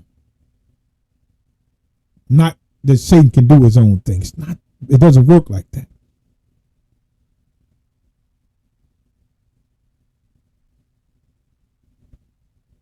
So we can see evil spirits coming into people. When the evil spirit, when you go back to 1 Samuel 18, verse 11, and Saul cast the javelin, for he said, I will smite David even to the wall with it. And David avoided out of his presence twice. But look, when the evil spirit came upon Saul, he cast the javelin. He wanted to commit sin. But the evil spirit caused a man to do it. Not that the evil spirit done it himself.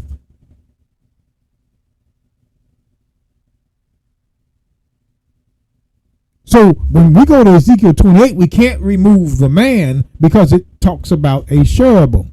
They're trying to remove the man out of it. No. We're going to show you that too. Ezekiel 28 again.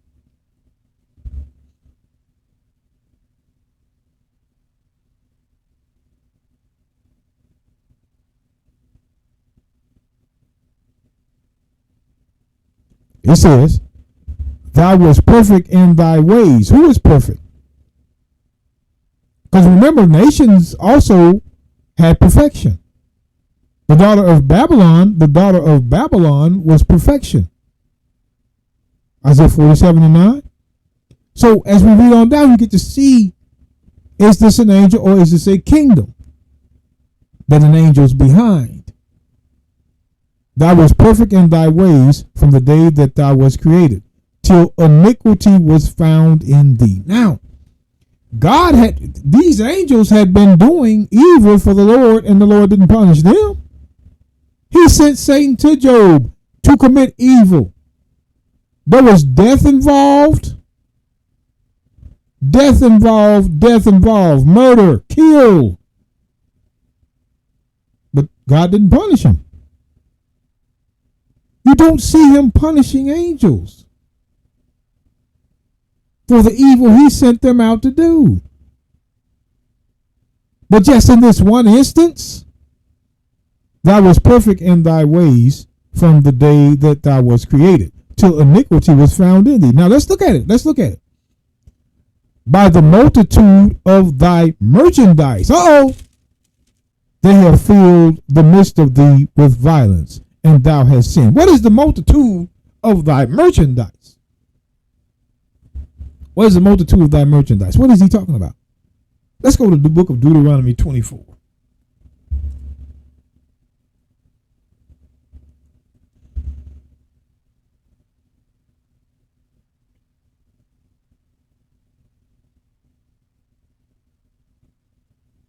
I'm going to give you an example. Deuteronomy 21.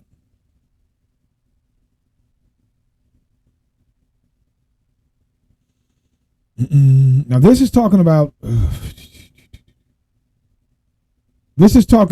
in case a man tries to make his wife from another nation, if she's from another nation, this is that law that they like to talk about, in which we don't agree with it. But it shall come, and it shall be, if thou have no delight in her, then thou shalt let her go whither she will.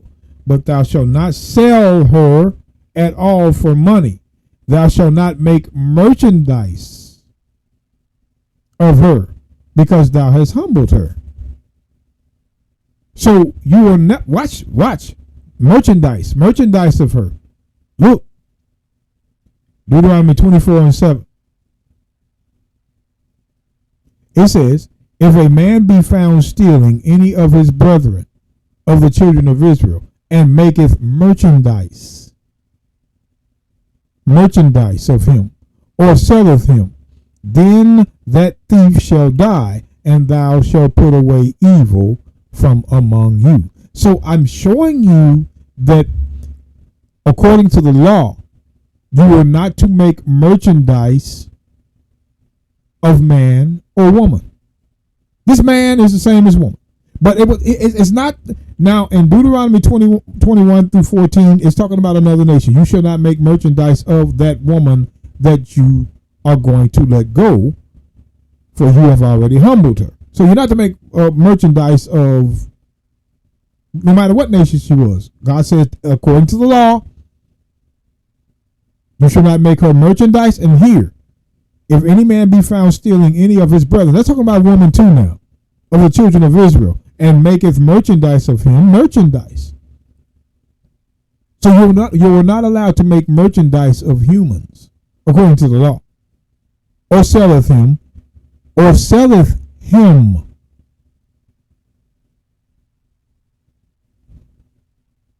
then that thief shall die. Die now, and thou shalt put away evil from among you. So, when you go back to Ezekiel 28,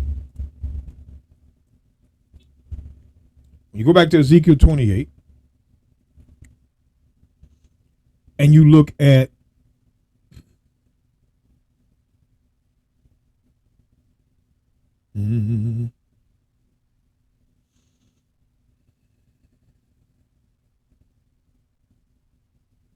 it says, but the multitude of thy merchandise, they have filled the midst of thee with violence, and thou hast sinned. What merchandise?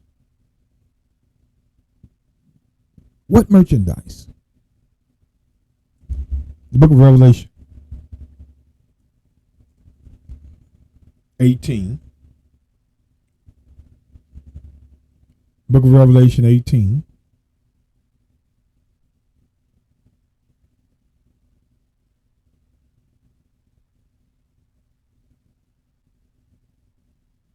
Verse 11. Let's take a look at this merchandise. It says, and the merchants of the earth shall weep and mourn over her, for no man buyeth their merchandise anymore. So what is the merchandise? What was the merchandise? The merchandise of gold and silver and precious stones and of pearls and fine linen and purple and silk and scarlet and all thyine wood, and all manner vessels of ivory, and all manner vessels of most precious wood, and of brass, and iron, and marble, and cinnamon, and odors, and ointments, and frankincense, and wine, and oil, and fine flour, and wheat, and beasts, and sheep, and horses, and chariots, and slaves, and souls of men. So the merchandise was slaves and souls of men.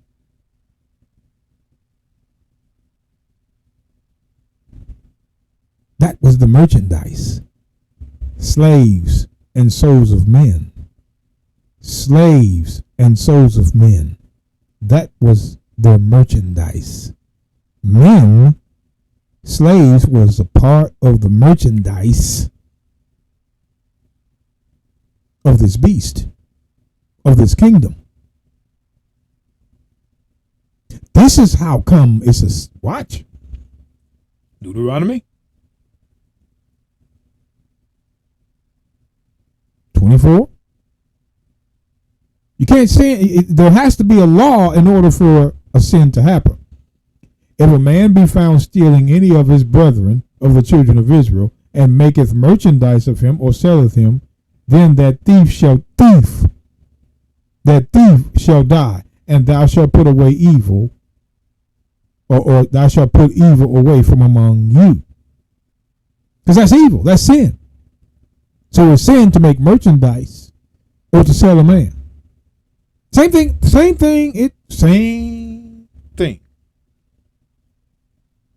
In the book of Exodus 21. Exodus 21, verse 16. And he that stealeth a man and selleth him, or if he be found in his hand, he shall surely be put to death. This is law. So you couldn't steal a man or make merchandise out of him. So what was when you go back to Ezekiel, 28, remember now, back to Ezekiel 28. It says, by the multitude of thy merchandise. What was the merchandise? They have filled the midst of thee with violence, and thou hast sinned. How being the multitude of his merchandise caused him to be in sin? Because his merchandise had men in it and women, slaves, souls of men. That's how it was a sin. Therefore I will cast thee as profane out of the mountain of God. Mountain of God. Who is he going to cast out of the mountain of God? Because again, the mountain of God. Exodus 3, verse 1. Look at this. Now Moses kept the flock of Jethro, his father-in-law, the priest of Midian, and he led the flock to the backside of the desert and came to the mountain of God, even Horeb. So the mountain of God is Horeb.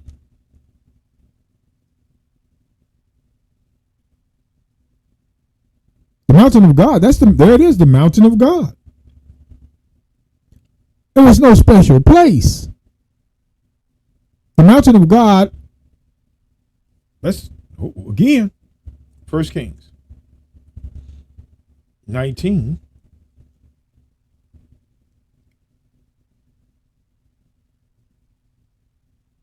Verse 8. And he arose and did eat and drink, and went in the strength of that meat 40 days and 40 nights unto Horeb, the mount of God. So the mountain of God was Horeb. That's the mountain. It's not some special place that they try to make up.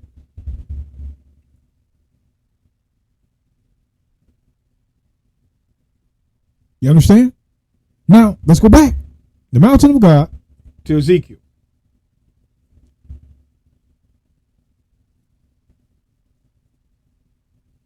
(28).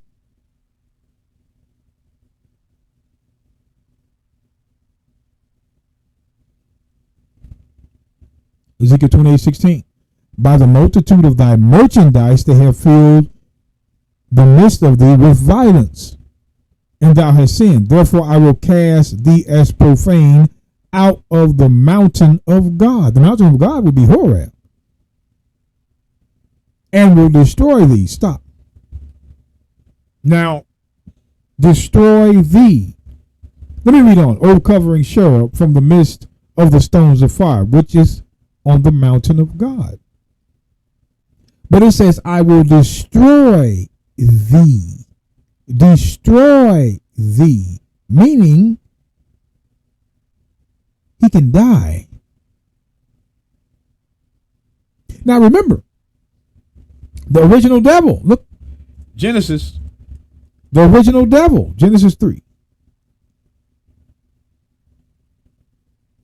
Real quick, just verse 14.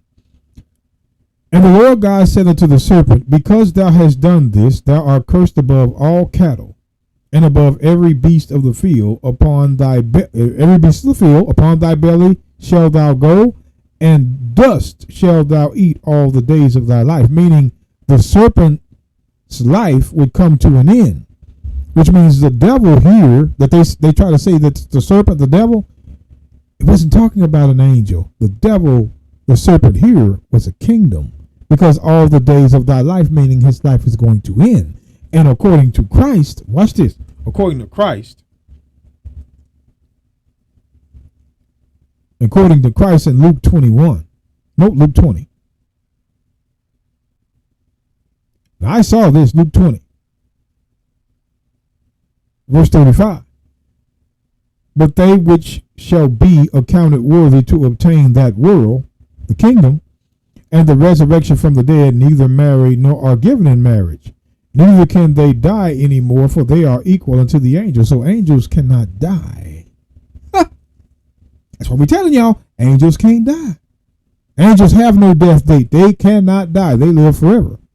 That's why if we're resurrected from the grave, we're not going to die anymore either. It's eternal life. So angels cannot die. Angels cannot be destroyed. They're eternal. They're God themselves.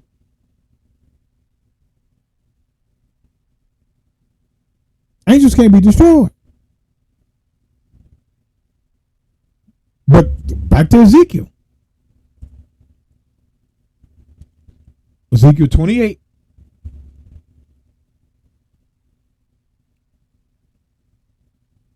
Ezekiel 28. Verse 16. By the multitude of thy merchandise, they have merchandise now, they have filled the midst of thee with violence. And thou hast sinned. Therefore I will cast thee as profane out of the mountain of God. And I will destroy thee, O covering cherub, from the midst of the stones of fire. So it says that he's going to destroy this covering cherub. Angels can't be destroyed. This is what we're telling you. Angels cannot die. They cannot be destroyed. There is no verse where you see in this book where God, I'm telling you. The book of Enoch, no. I don't know, bro, since it does not line up with the text. The book says he's going to destroy this covering cherub. But angels don't die. So who is this talking about truly? Think. Who is in the mountain of God? Let's go to the book of Obadiah.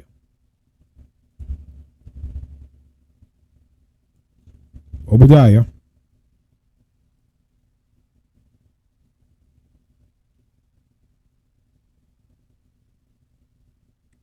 Obadiah 1:15. For the day of the Lord is near upon all the heathen. The heathen now, as thou hast done, it shall be done unto thee. Thy reward shall return upon thine own head. For as ye have drunk upon my holy mountain. So the heathen have drunk upon his holy mountain. The holy mountain is the mountain of God. So who's at the mountain of God? The heathen have drunk upon my mountain. What does it mean, drunk?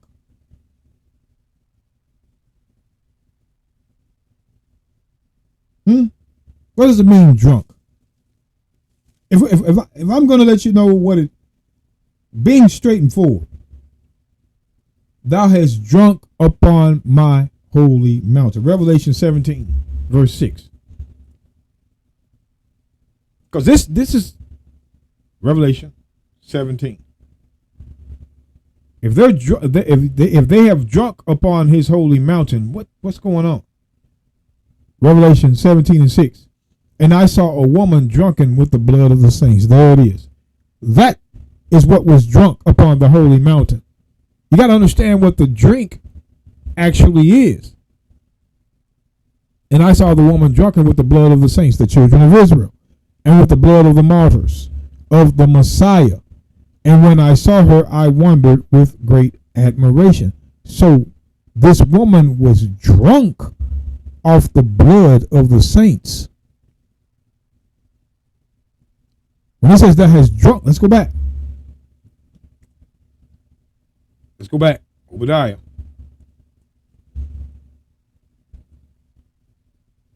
Obadiah.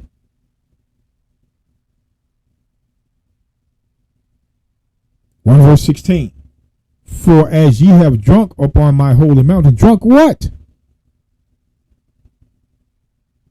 When it says drunk, there was an event that happened.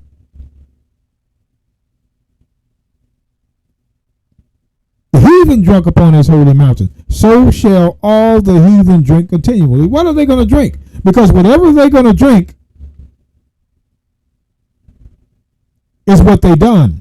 See, the drink, when you look at it, for the day of the Lord is near upon all the heathen, as thou hast done, it shall be done unto thee, and thy reward shall return upon thy own head. So when it says, for as ye have drunk, these are the things that the heathen done.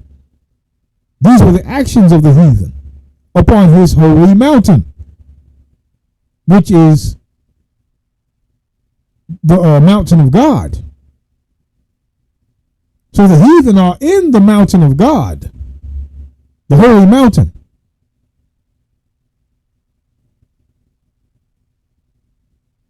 For as ye have drunk, which is the things they did upon my holy mountain, so shall all the heathen drink continually. Yea, they shall drink, and they shall swallow down, and they shall be as though they had not been. Meaning they're not going to exist anymore. But when it says, and so shall all the heathen drink continually, let's get the book of Psalms. Psalms 75.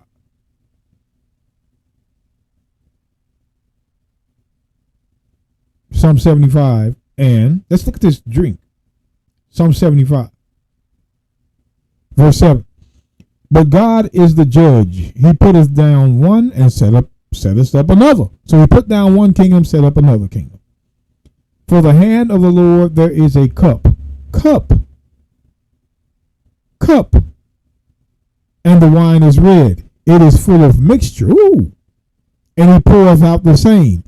And the dregs of all, and the dregs thereof, and all the wicked of the earth shall wring them out and drink them. The wicked of the earth. But wait a minute now. Wait a minute.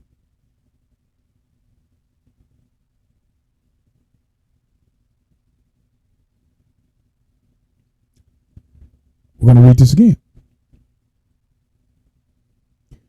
For in the hand of the Lord there is a cup, and the wine is red. It is full of mixture, and he poureth out the same. But the dregs thereof, all the wicked of the earth shall wring them out and drink them. The wicked of the earth, the wicked of the earth, the wicked of the earth. Book of Psalms, chapter 9 and 5. Thou hast rebuked the heathen, thou hast destroyed the wicked. There's the wicked, the heathen. This has already been pronounced on the heathen, the Gentiles. It's just which Gentiles is Ezekiel 28 talking about. Thou hast rebuked the heathen, thou hast destroyed the wicked, thou hast put out their name forever and ever. Same thing it says in Obadiah 1 verse 16. The wicked, the heathen are going to be destroyed. But we want you to see the heathen is the wicked. The heathen is the wicked. The heathen is the wicked. The Gentiles are the wicked. The Gentiles are the wicked. So when we go back to Psalm 75,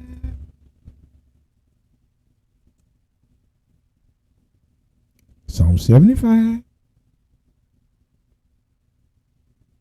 verse 8, for the hand of the Lord there is a cup, the wine is red, it is full of mixture, and he poureth out the same, but the dregs thereof all the Gentiles of the earth shall wring them out and drink them. So now you can see the judgment. The judgment. The judgment. This is what Christians avoid. There's a punishment. Revelation 14. Same thing as in Revelation 14. Revelation 14. In verse 9. And the third angel followed them, saying with a loud voice, if any man worship the beast, the kingdom, and his image, if any man worship the kingdom and his image. This white man is the image of a kingdom, which our people worship. If any man worship the beast in his image, and receive his mark, which is his sin, in his forehead and in his hand, the same shall drink of the wine of the wrath of God, which is poured out without mixture. Oh, this is worse. Into a cup of his indignation. And he shall be tormented with fire. Fire and brimstone in the presence of the holy angels, in the presence of the Lamb. That is what the Gentiles are. Wait, let's go back. They shall drink of the wine of the wrath of God. This is what he means when he says in Obadiah.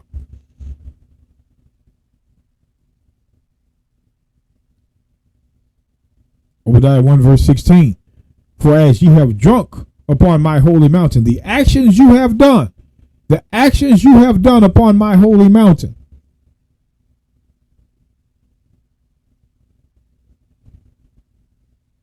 As you have done upon my holy mountain.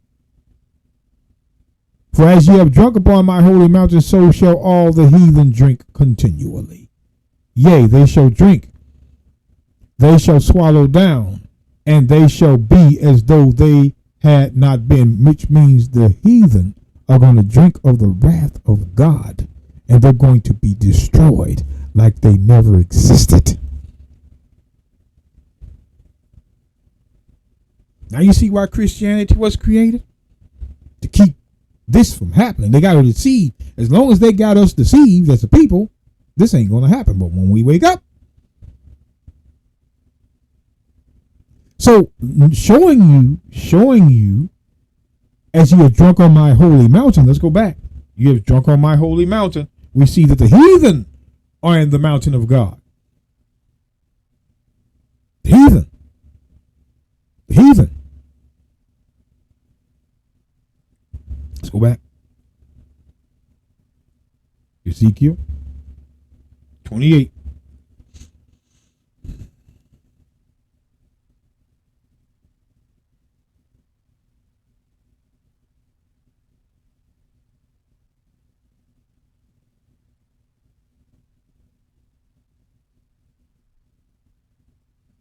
Verse 16, by the multitude of thy merchandise, they have filled the midst of thee with violence, and thou hast sinned. Therefore I will cast thee as profane out of the mountain of God, which was the holy mountain. And I will destroy thee. An angel can't be destroyed. They never die. God, he can't. They meant to be forever. O covering cherub. Who is he covering? The nations. Isaiah 25 and 7. From the midst of the stones of fire which were in the mountain. Watch. Thine heart was lifted up because of thy beauty. Thy beauty. Thy beauty. Thy heart was lifted up because of thy beauty. The beauty of who? Who is this talking about now? Because you know, when it says, I will destroy thee, he can't destroy an angel. So it's not talking about an angel. It's talking about a kingdom. Thine heart was lifted up because of thy beauty. Thou hast corrupted thy wisdom by reason of thy brightness. Thy brightness. What is the brightness? Who has brightness? Daniel 2. We're just showing you this is a kingdom, brothers and sisters. This talk about no spiritual demon Satan. It's talking about a certain kingdom.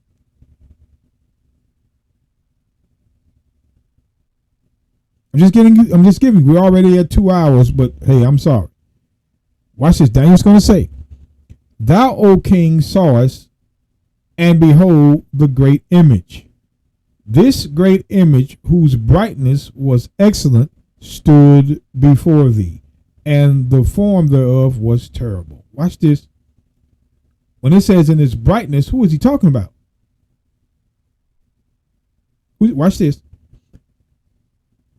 This image head was of fine gold, and his breast and arms of silver, and his belly as his thighs of brass. So, and his belly and his thighs of brass is showing you that it's talking about the whole entire image, whose brightness was excellent. So this image is the whole entire statue, and its brightness was excellent. So the brightness was in the image, which were kingdoms.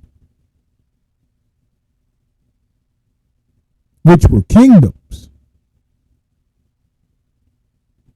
We're going to further show you this. We're going to further show you this. Daniel 4.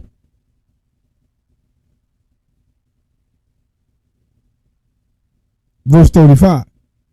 And all the inhabitants of the earth are reputed as nothing, and he doeth according to his will in the army of heaven, and among the inhabitants of the earth, and none shall stay his hand, or say unto him, What doest thou? At the same time, my reason returned unto me, for the glory of my kingdom, my honor and brightness.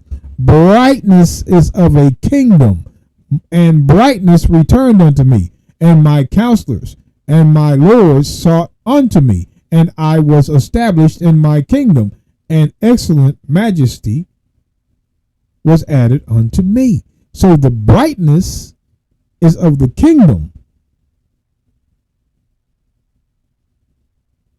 Honor and brightness. Kingdom. Back to Daniel 2.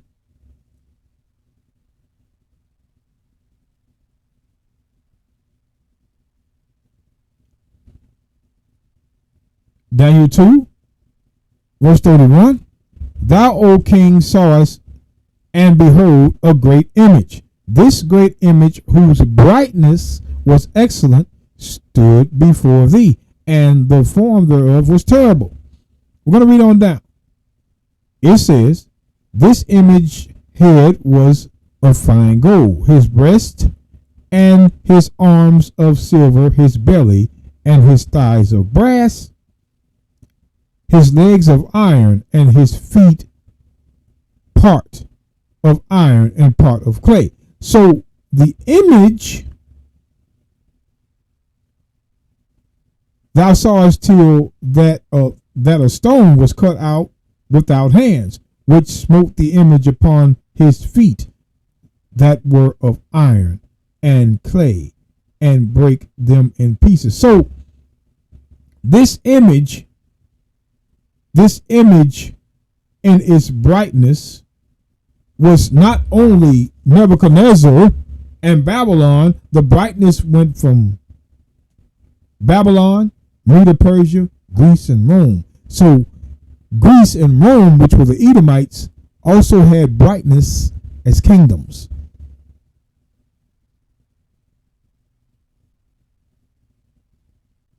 All of the kingdoms, their brightness came from their kingdom.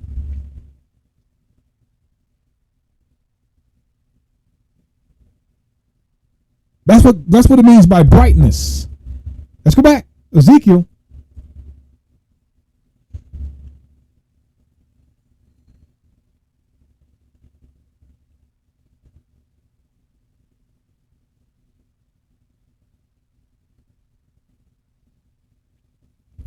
It says, Thine heart was lifted up because of thy beauty.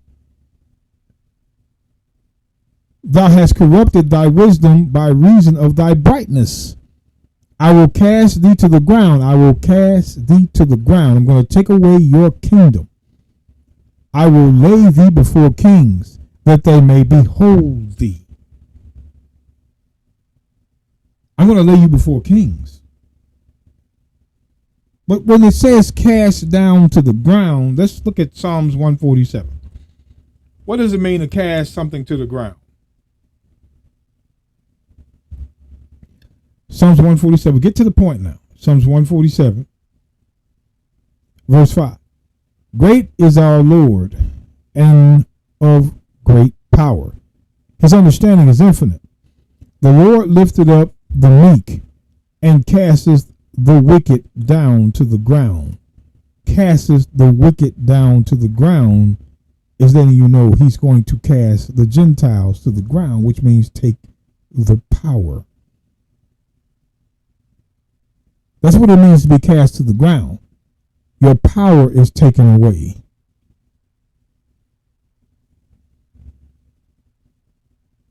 That's why it says in Obadiah 1, just reading this real quick, Obadiah verse 3. Now, we'll say it this way. We'll read from verse 1. The vision of Obadiah, thus saith the Lord God concerning Edom. We have heard a rumor from the Lord, and an ambassador is sent among the heathen. So Edom is the heathen. Gentiles, arise ye, and let us rise up against her in battle. Excuse me, brothers and sisters, I've been reading a lot, starting to see a little bit different now. Behold, I have made thee small among the heathen. Thou art greatly despised. The pride of thine heart, which is lifted up, has deceived thee. The pride of thy heart means his heart was lifted up, and it deceived him. Thou that dwellest in the cliffs of the rocks, whose habitation is high, and that saith in his heart, who shall bring me down to the ground? See, to bring me down to the ground is, who shall take my power? Who shall take the power away? We're showing what it means to be brought down to the ground. Though thou exalt thyself as the eagle, and though thou set thy nest among the stars, those stars are Israelites, by the way. Thence will I bring thee down to the ground, saith the Lord. I'm going to bring you down. I'm going to bring you to the ground.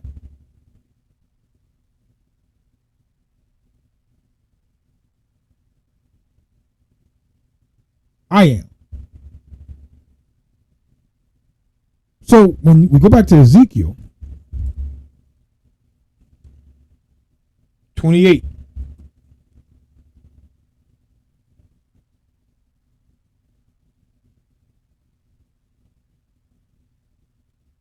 verse 18, thine heart was lifted up because of thy beauty. Thy beauty of his what? The kingdom. Thou hast corrupted thy wisdom by reason of thy brightness. So the beauty and brightness came through a kingdom. I will cast thee to the ground. I will take your power. This doesn't mean God cast Satan to no ground. Or he just took Satan and cast him out of the earth to the... No, that's not what that means. I will lay thee before kings. I'm going to lay you before kings, that they may behold you. Watch. Thou hast defiled thy sanctuaries by the multitude of thine iniquities, by the iniquity of thy traffic. Traffic.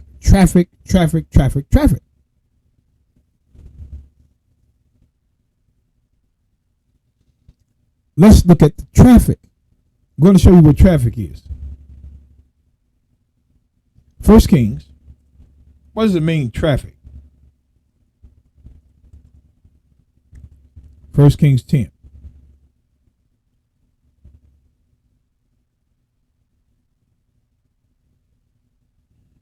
Verse 15. Besides that he had of the merchant men, and of the traffic of the spice merchants, and of all the kings of Arabia, and of the governors of the country. So the traffic would be what? Trade.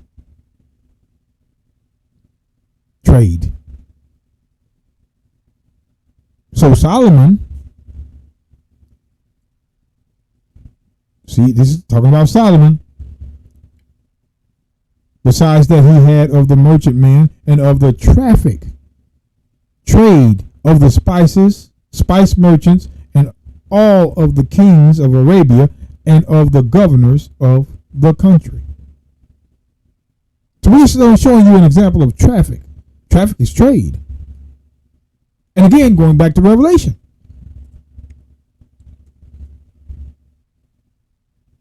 (18).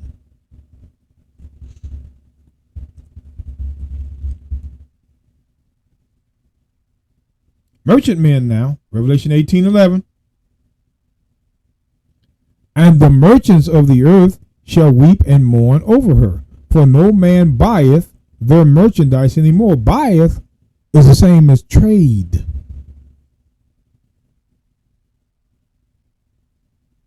Trade. Merchandise anymore. And of course, we know, and cinnamon, and odors, and ointments, and frankincense, and wine, and oil, and fine flour, and wheat, and beasts, and sheep, and horses, and chariots, and slaves. Slaves. Slaves. Then you see it now. No way you could take this out of history. And slaves. Slaves. And souls of men. So that was part of the merchandise.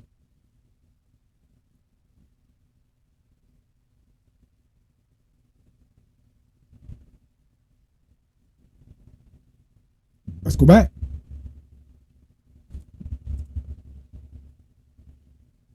Ezekiel 28.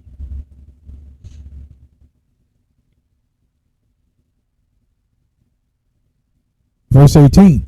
Thou hast defiled thy sanctuaries, by multitude of thine iniquities, by the iniquity of thy traffic, thy trade. Therefore I will bring forth fire from the midst of thee.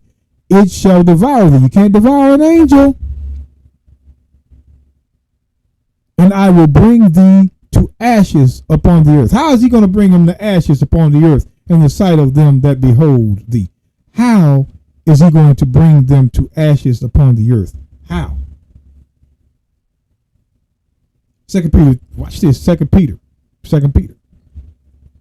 I want you to see this first, then we're going to go back to another verse. 2 Peter, chapter 2, verse 5 and 6. And spared not the old world, but saved Noah, the eighth person, a preacher of righteousness, bringing in the flood upon the world of the ungodly. Upon the ungodly. The world upon the ungodly is the sinner. The flood came upon the sinner, folk, and turning the cities of Sodom and Gomorrah into ashes. Ashes. Condemning them with an overthrow, making them an example unto those that after should live in sin.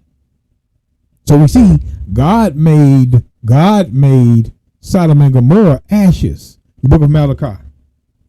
Don't think he's going to do it again? You're mistaken. The book of Malachi chapter 4 verse 1. Here we go.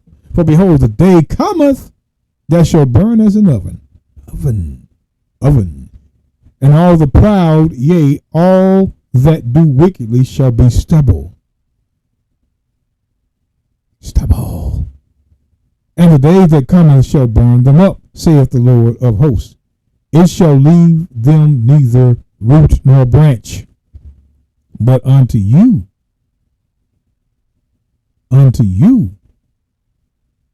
the you is Israel, that fear my name, that keep my commandments, shall the Son of righteousness arise with healing in his wings, and he shall go forth and grow up as calves in a stall. But wait, and ye shall tread down the wicked, for they shall be ashes under the sole of your feet in the day that I shall do this, saith the Lord of hosts. Yes, sir. Who's going to be ashes? Who's going to be ashes? And behold, the day cometh that shall burn as an oven, and all the proud, yea, and all them that do wickedly shall be stubble, and the day that cometh shall burn them up, saith the Lord of hosts. it shall leave them neither root nor branch. Verse 3.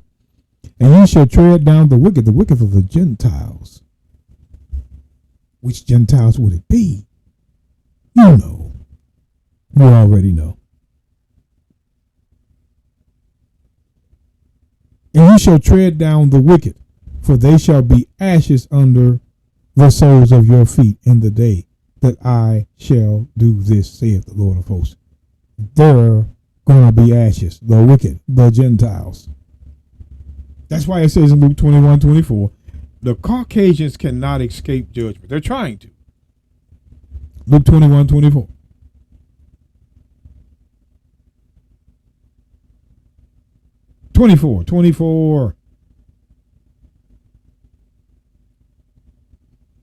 And they shall fall by the edge of the sword, and shall be led away captive unto all nations. That's Jerusalem, Israel. And Jerusalem shall be trodden down of the Gentiles until the times of the Gentiles be fulfilled. Which Gentiles is Christ talking about?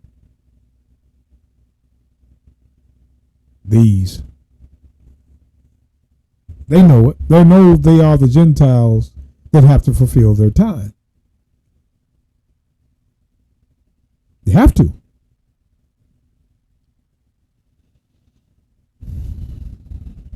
They have to fulfill their time. So, going back up, Ezekiel 28.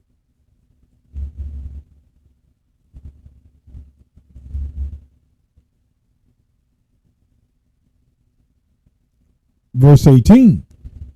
Thou hast defiled thy sanctuaries by the multitude of thine iniquities, by the iniquity of thy traffic, which is trade. Who are they trading? We know they were trading men. Slaves. You can see in Joel, remember, Joel, I forgot this. Joel 3.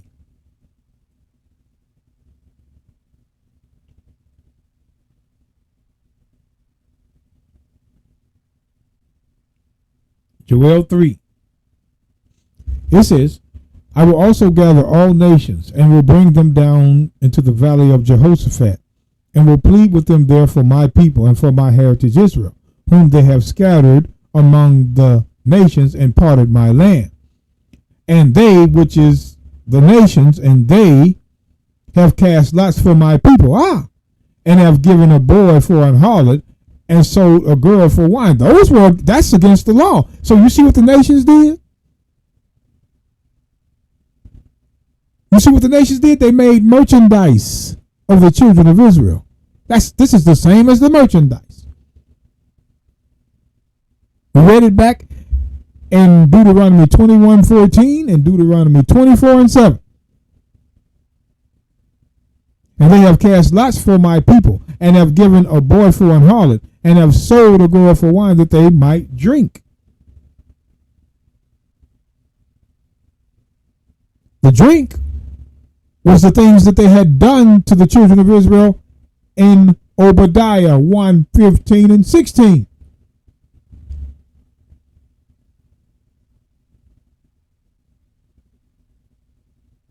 This is what the heathen were doing. They made merchandise of the children of Israel.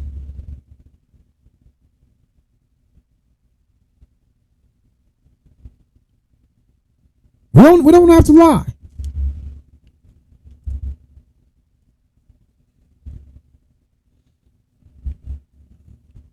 Ezekiel 28. Thou hast defiled thy sanctuaries by the multitude of thine iniquities, by the iniquity of thy traffic. This nation trafficked stolen goods and souls of men. Therefore I will bring forth a fire from the midst of thee that shall devour thee. An angel cannot be devoured. He's eternal. And I will bring thee to ashes. How is he going to bring this kingdom to ashes upon the earth in the sight of them that behold thee? How? By fire. This lets you know that this is future. The ashes is the day of the Lord. So this is a kingdom. And I will bring thee to ashes. Yes, sir. People upon the earth in the sight of them that behold thee. Yes, sir. All they that know thee among the people shall be astonished at thee. Thou shalt be a terror, and never shalt thou be any more. That's the same thing it says right here. Never, and never shall thou be any more. The same thing it says here. Obadiah. This lets you know that this is an end time prophecy, and the kingdom is talking about. Why? Obadiah 1:16. For ye have drunk upon my holy mountain, so shall all the heathen drink continually. Yea, they shall drink, and they shall swallow down, and they shall be as though they had not been. It's the same thing it's saying in Ezekiel 28:19.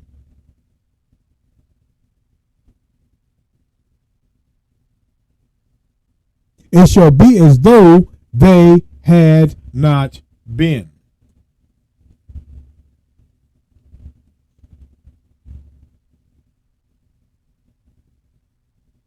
Ezekiel 28:19. All they that know thee shall among the people. So all they that know thee among the people shall be astonished at thee. Thou shalt be a terror, and never shalt thou be any more. This is the end time. You will never exist again. It said the same thing. It said the same thing in Joel 2. Joel 2. And verse 3. A fire devoureth before them, and behind them a flame burneth. The land is as the Garden of Eden before them, and behind them a desolate wilderness. So whatever land was prosperous as Eden, they made sure that that land would no more be that way. Yea, and nothing shall escape them. So all the prosperous lands this nation destroyed. Who is this talking about? Who? Who uses fire? Who used fire to burn? Because it says a fire devours the who? The book of Psalms 74. Because we're coming to the end. The book of Psalm 74. Verse 4. Thine enemies roar in the midst of thine enemies roar in the midst of thy congregation. Psalms 83. Verse 2. For lo, thine enemies make a tumult, and they that hate thee have lifted up the head. Who was his enemies? Let's drop on down. The tabernacles of Edom. So I'm focusing on Edom. The tabernacles of Edom. Edom. I don't want nobody else, don't care. I want Edom. Drop down. Let's go back to Psalm 74. Verse 4. Thine enemies. Let's see who this enemy is. We're going to see who this enemy is. Thy enemies roar in the midst of thy congregation. They set up their ensign for signs. A man was famous according as he had lifted up the axes upon the thick trees. This is the building process for the temple. But watch. But now they break down the carved work thereof at once with hammers. Who's doing this? They have cast fire into thy sanctuary. Oh, fire, fire. They have defiled by casting down thy dwelling place of thy name to the ground. They said in their hearts, let us destroy them altogether. They have burned up all the synagogues. Synagogues is in the New Testament. This is a prophecy. This is the only time you see synagogues in the Old Testament, letting you know that the time of the synagogues was the time of Christ. Yes, sir. It's pointing out the people now, because these people burned the synagogues of God in the land. Who burned the synagogues of God in the land? The Romans.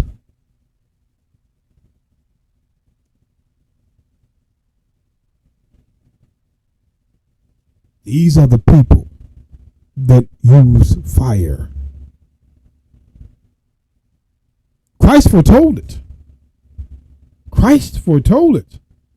The same thing you see here in Psalm 78. They said in their house, let us destroy them together. They have burned up all the synagogues of God in the land. You don't hear about the synagogue until the New Testament. And the ones that burned all the synagogues were the Romans. The Romans. That's why Christ said, when you look at the parable of the wedding feast, Matthew 22,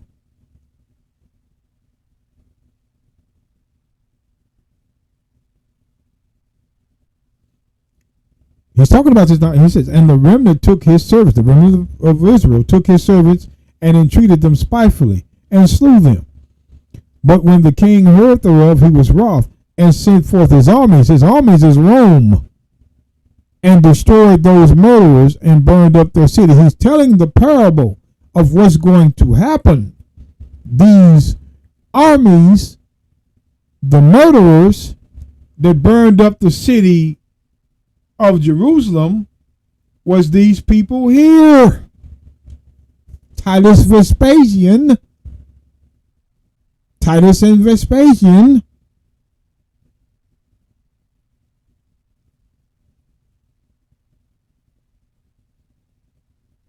So we're seeing who used the fire. We're seeing that great people in Joel 2 and 3. This is who it is. They can't run. They cannot run. It's easy to sit back here and try to pit angels against God. No, you can't even, but we're going to straighten that out. It's easy to try to escape everything. No, you can't escape your judgment. Ezekiel 28.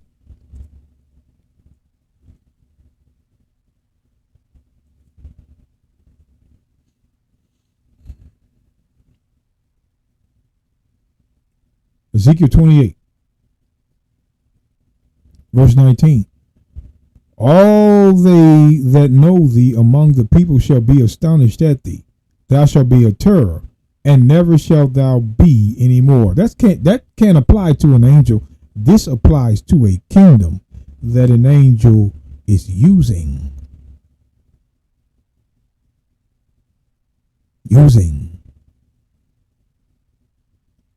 That's why 1 John 3 and 10 says that there are children of the devil. The devil uses a people. So this has been talking about a kingdom the whole time. But I want you to notice this. I'm going to go back to Genesis 13. Genesis 13.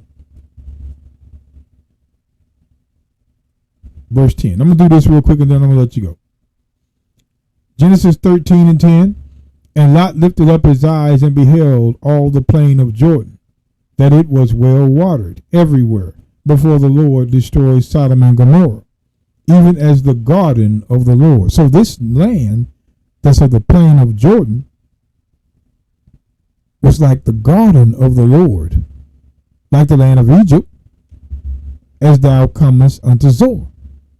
So there was a special part in Egypt called Zoar that was like the garden of the Lord. Well watered.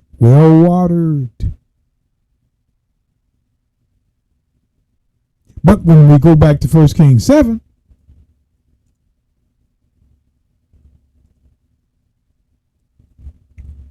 we're going to read verse 46.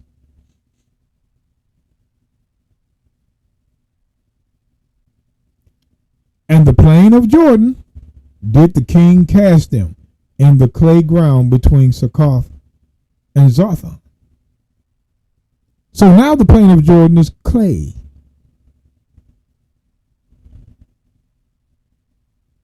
Clay now. But it was as the Garden of Eden before.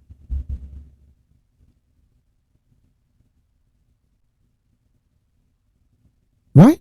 Let's go back. Now, I'm going to point this out. Ezekiel 28 again. Because I'm not going to leave you hanging here.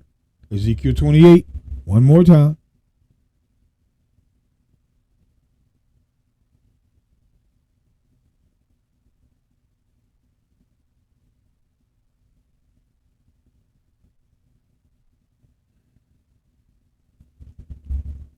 Ezekiel 28:13.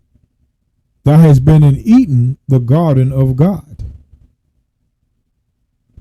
Garden of God. So now again, I ask you, where is that? If Eden, if we're to believe in the Bible, where is Eden? What's Eden?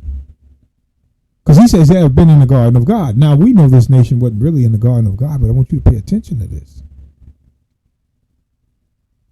When we drop down to the next verse, thou art the anointed cherub that covereth, and I have set thee so. Thou was upon the holy mountain of God, upon the holy mountain of God, holy mountain of God. You was upon the holy mountain.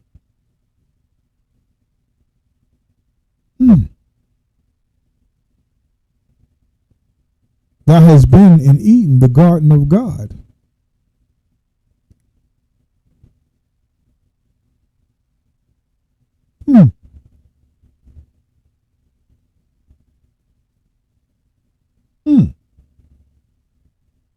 So here's what I want to do. I want to go to Isaiah 51. Isaiah 51, verse 1. It says, hearken unto me, ye that follow after righteousness, ye that seek the Lord. Look unto the rock whence ye are hewn, and to the hole of the pit whence ye are digged. Look unto Abraham your father, and unto Sarah that bare you. For I called him alone, and blessed him, and increased him. For the Lord shall comfort Zion. He will comfort all her waste places, and he will make her wilderness like Eden. Hold on. Eden. And her deserts like the garden of the Lord. Ooh.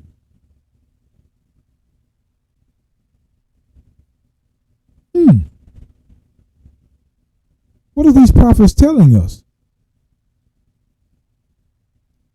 He's going to make Zion like Eden, the garden of the Lord. He's going to create Eden in his holy mountain. He's going to recreate Eden. When he comforts Zion, he shall comfort all her waste places. Remember, the plain of Jordan was like the garden of God. But in 1 Kings 7:46, it was clay. Meaning that God turns land similar to Eden, which are well-watered places, into dirt, dust, and clay. That is why they can't find out where it is today. Because the garden is still on earth, but it's not looking like a garden right now.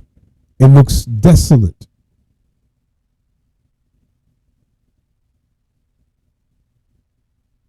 Until God retouches the land, it shall become as the Garden of Eden again, as it was. You got to think of Eden more than a place. Eden is a well-watered plain. Water all around, green, vegetables, all types of vegetation. But as before, it was Sodom and Gomorrah was destroyed. But once Sodom and Gomorrah was destroyed, it was clay. Clay, for the Lord will comfort Zion. He will comfort all her waste places. Clay, as you look over there now, how much waste places? Eden's over there, but it looks like a wasteland. So when it says, thou hast been in Eden, just because it doesn't look like Eden doesn't mean the land of Eden does not exist. That's what we're telling you. For the Lord shall comfort Zion. He will comfort all her waste places. And he will make her wilderness like Eden, and her deserts like the garden of the Lord. Joy and gladness shall be found therein, thanksgiving and the voice of melody. So Eden is going to return. And where is it going to be? The land of Israel. That's why it says in Ezekiel. Ezekiel chapter 36.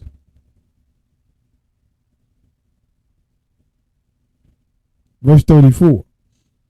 And the desolate land shall be tilled, whereas it lay desolate in the sight of all that passed by, like now. And they shall say, this land was desolate, is become like the Garden of Eden. And the waste and desolate and ruined cities are become fenced and are inhabited. See, the garden of God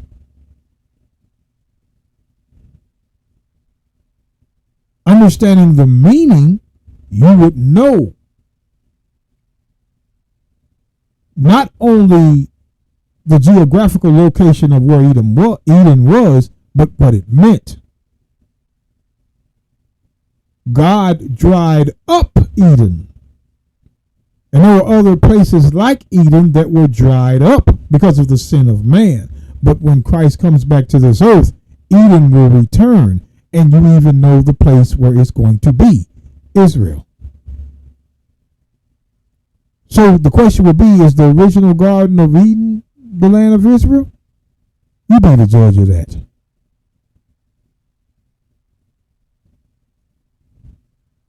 So when it says Satan was in the Garden of God, the Garden of Eden, when it says Satan, well, not Satan, but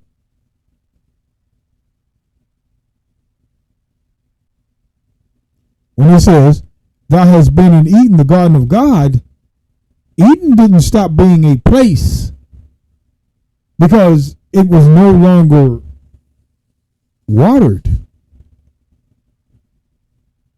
Eden had a meaning and a specific place it was.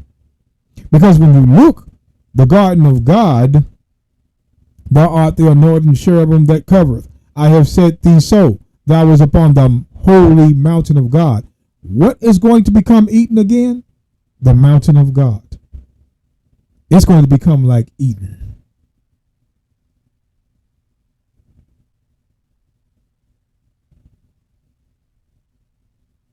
Which shows you that that mountain could have possibly been the garden before it was destroyed, as if other places.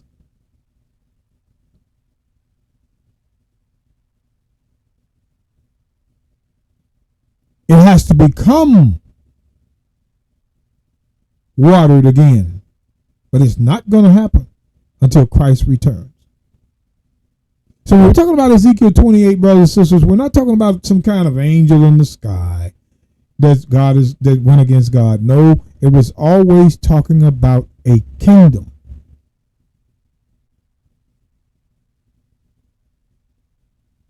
The Garden of God was what? Any plain that was well watered. But there was a specific place.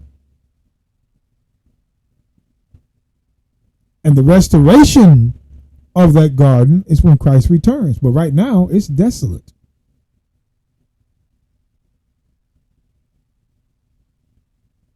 That's why they can't tell you where the Garden of Eden is, because there's nothing growing in the place where it was.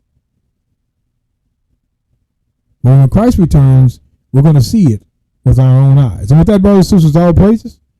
May God be with you on this Sabbath day. Peace and hope, brothers and sisters, all the way until Christ returns. God bless you. Have a happy Sabbath.